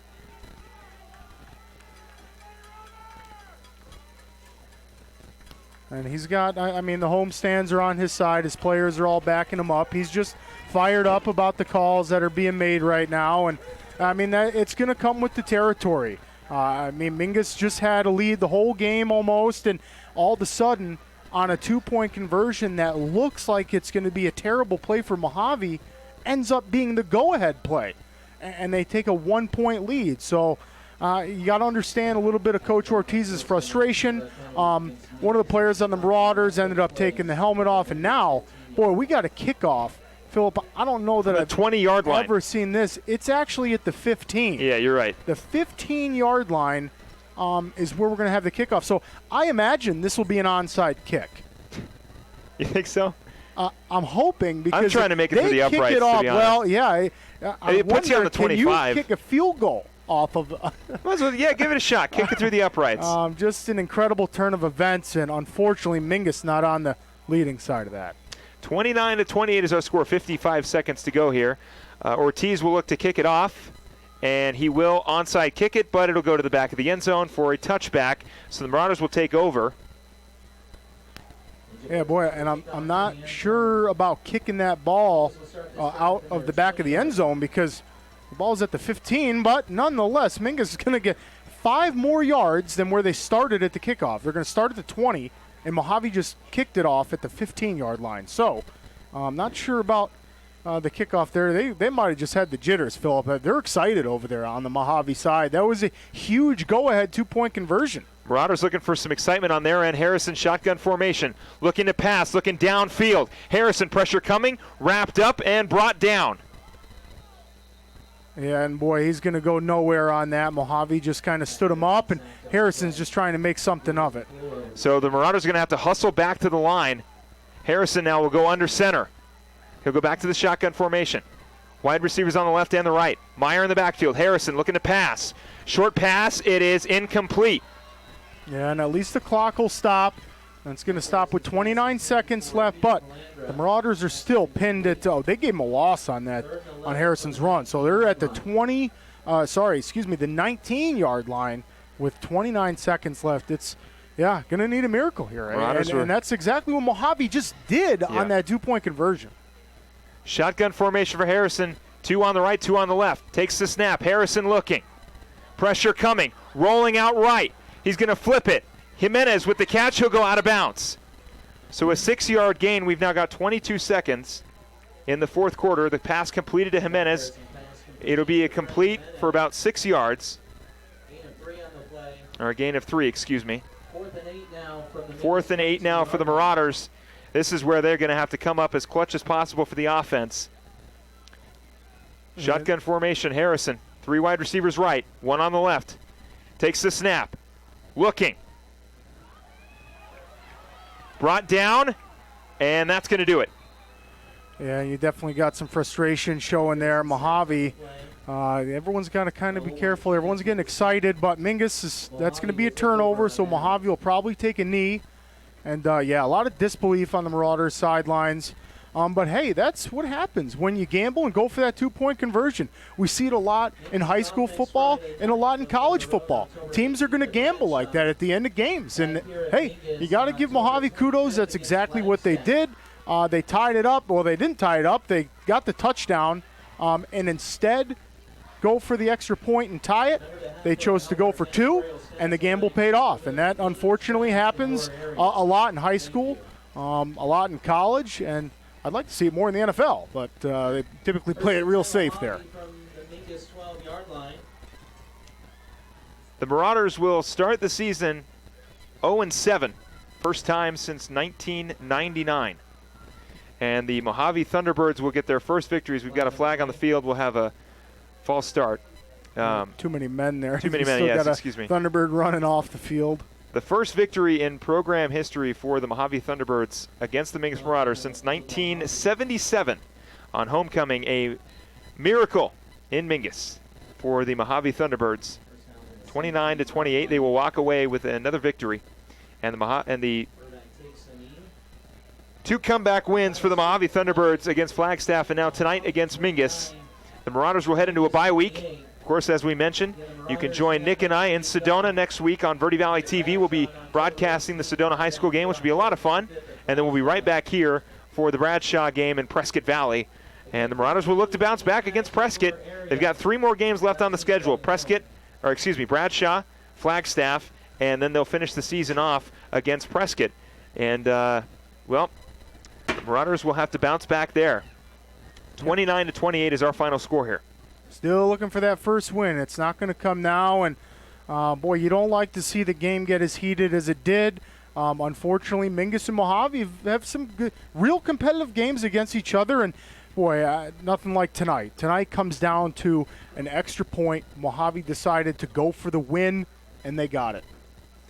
Well, it was an incredible play by the Mohave defense, and they've got their another victory, 2 comeback from behind victories for the Mohave Thunderbirds. This one 29-28 to the hands of the Mingus Marauders. When we come back, we'll get you all caught up on what happened in this game for our Gettles High Desert Mechanical postgame show. Don't go anywhere. We'll be right back right here on KYBC and Verde Valley TV.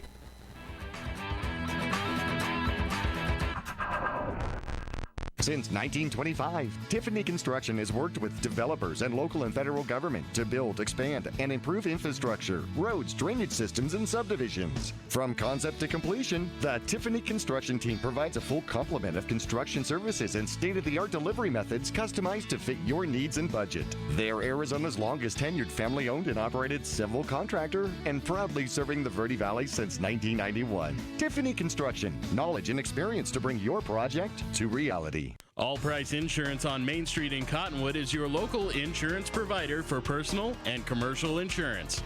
Call and compare 23 insurance companies for home, health, auto, RV, motorcycle, boat, or ATV. Specialty insurance and insurance bonds are no problem at All Price Insurance. Call or visit All Price Insurance today.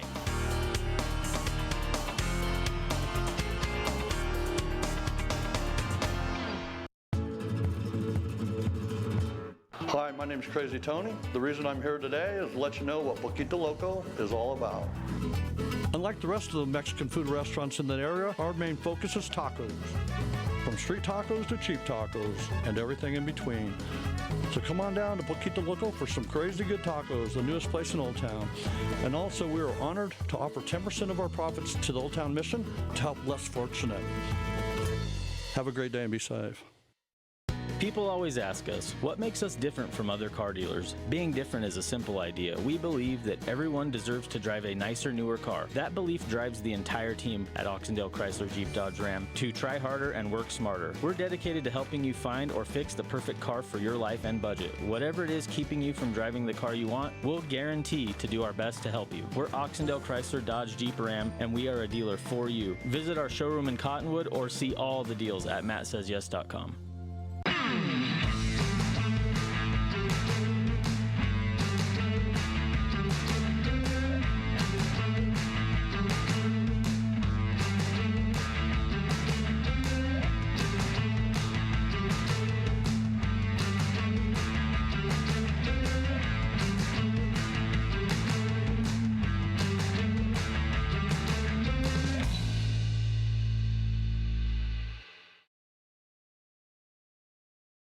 Starting in the late 1920s, Grandpa Gettle and his brothers laid the groundwork for what would become a family legacy. Almost 100 years and 100 patents later, Gettle's High Desert Mechanical continues to raise the bar of quality heating, cooling, and plumbing products and services in the Verde Valley. Call Gettle's High Desert Mechanical Heating, Air Conditioning, and Plumbing at 567-2200 or online at GettlesHDM.com, providing solutions for your comfort. Don't settle, get Gettles, and go Marauders.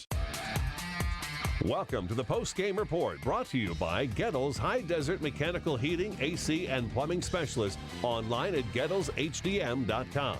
Stick around for the game recap, including Marauder highlights, scores, and stats. And now let's head back to the press box. Here's your announcers, Philip Katafabo and Nick Yatsenko.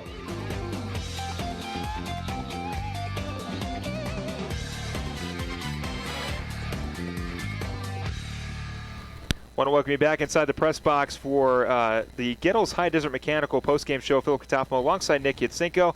And Nick, 29-28 is our final score. Austin Foster with probably one of the luckiest plays of his entire high school career. Fumbles the snap and is able to find a man in the end zone for the game-winning two-point conversion. And, well, the Marauders are looking to still earn their first victory, but I got to say, still a lot of bright spots on the side of the Mingus Marauders. Yeah, sure are. And, boy, you nailed it on the head. That was a very lucky play. And the Marauders, somehow, you got to shake that off. That's an extremely tough loss to take when you lose 29-28, especially it was on a gamble. I mean, it was a extra point. Mohave gambles on it, goes for two. Hey, you stop them, you win, essentially. And you don't, you lose. And, boy, Mohave came away with the win there. And that's just a really tough, entertaining, fun game to watch. Unfortunately, Mingus doesn't come out on top. It brings them to 0-7, which we were talking about some of those bad statistics we didn't want to be a part of, really. They were trying to stop that trend. Unfortunately, we're going to end up back there. But, I mean, really, we saw a lot of great play tonight. Like you said, a lot of highlights from Harrison. Looked great in the pocket. He really did. Harrison looked absolutely wonderful. Few touchdown passes, a lot of yards. You can see his stats there, 11 for 15. That's great. He did have the interception that was definitely a miscue. Foster was kind of waiting for that one to drop. 145 yards, 3 touchdowns. So great job, Harrison. They're finding some chemistry. Yeah, Peter Calandra also had a great game. Dakota Faucha found himself a receiving touchdown. Drew Meyer, I'm pretty sure Drew eclipsed over 200 yards rushing tonight, had himself a receiving touchdown and a rushing touchdown. So the offense carrying from its second half performance against Lee Williams into this game, but unfortunately the defense came up clutch when they needed to in the first half, but unfortunately in the second half just didn't click as well as it did. And actually 167 yards for Drew Meyer, had a rushing touchdown and a defensive touchdown. But the defense, I will say, though, they played much better than they have in the past. And tonight they looked good. They just, when they needed the stops, they just weren't able to get them. Yeah, those are real tough ones. And on the contrary, Mohave got them. I mean, Mohave really did a great job of converting on 3rd and 4th down. That's very tough to stop. And, I mean, it was like the 3rd or 4th down they went for, they got it. And that just, it really takes some momentum, because typically when you go for 4th down, it's like a 50% chance. You stop them, hey, you're feeling confident on the next 4th down. That wasn't the case tonight. When it was 4th down, Mohave was ready to go for it, and they got it. This is the first victory for Mohave against Mingus since 1977. This is the second time the Marauders have started 0-7. The first time was in 1999. When we come back, we'll talk about the other side of the Mohave Thunderbirds and also get you ready for Bradshaw in 2 weeks. Don't go anywhere. We'll be right back to the Gettles High Desert Mechanical post-game show right here on KYBC and Verde Valley TV.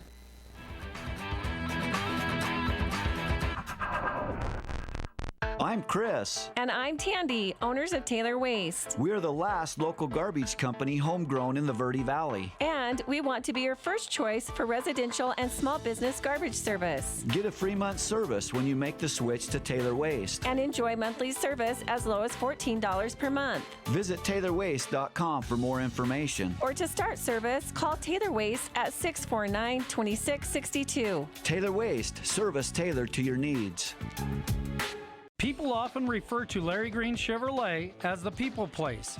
Keeping that reputation is a priority in the community and with every customer that comes through the door. Larry Green Chevrolet, we're better and we'll prove it. If you're in the market for a new or pre-owned car, truck, van, or SUV, you'll find our selection extensive and the sales team professional and courteous. Visit Larry Green Chevrolet just off Highway 260 next to Walmart or LarryGreenChevrolet.com.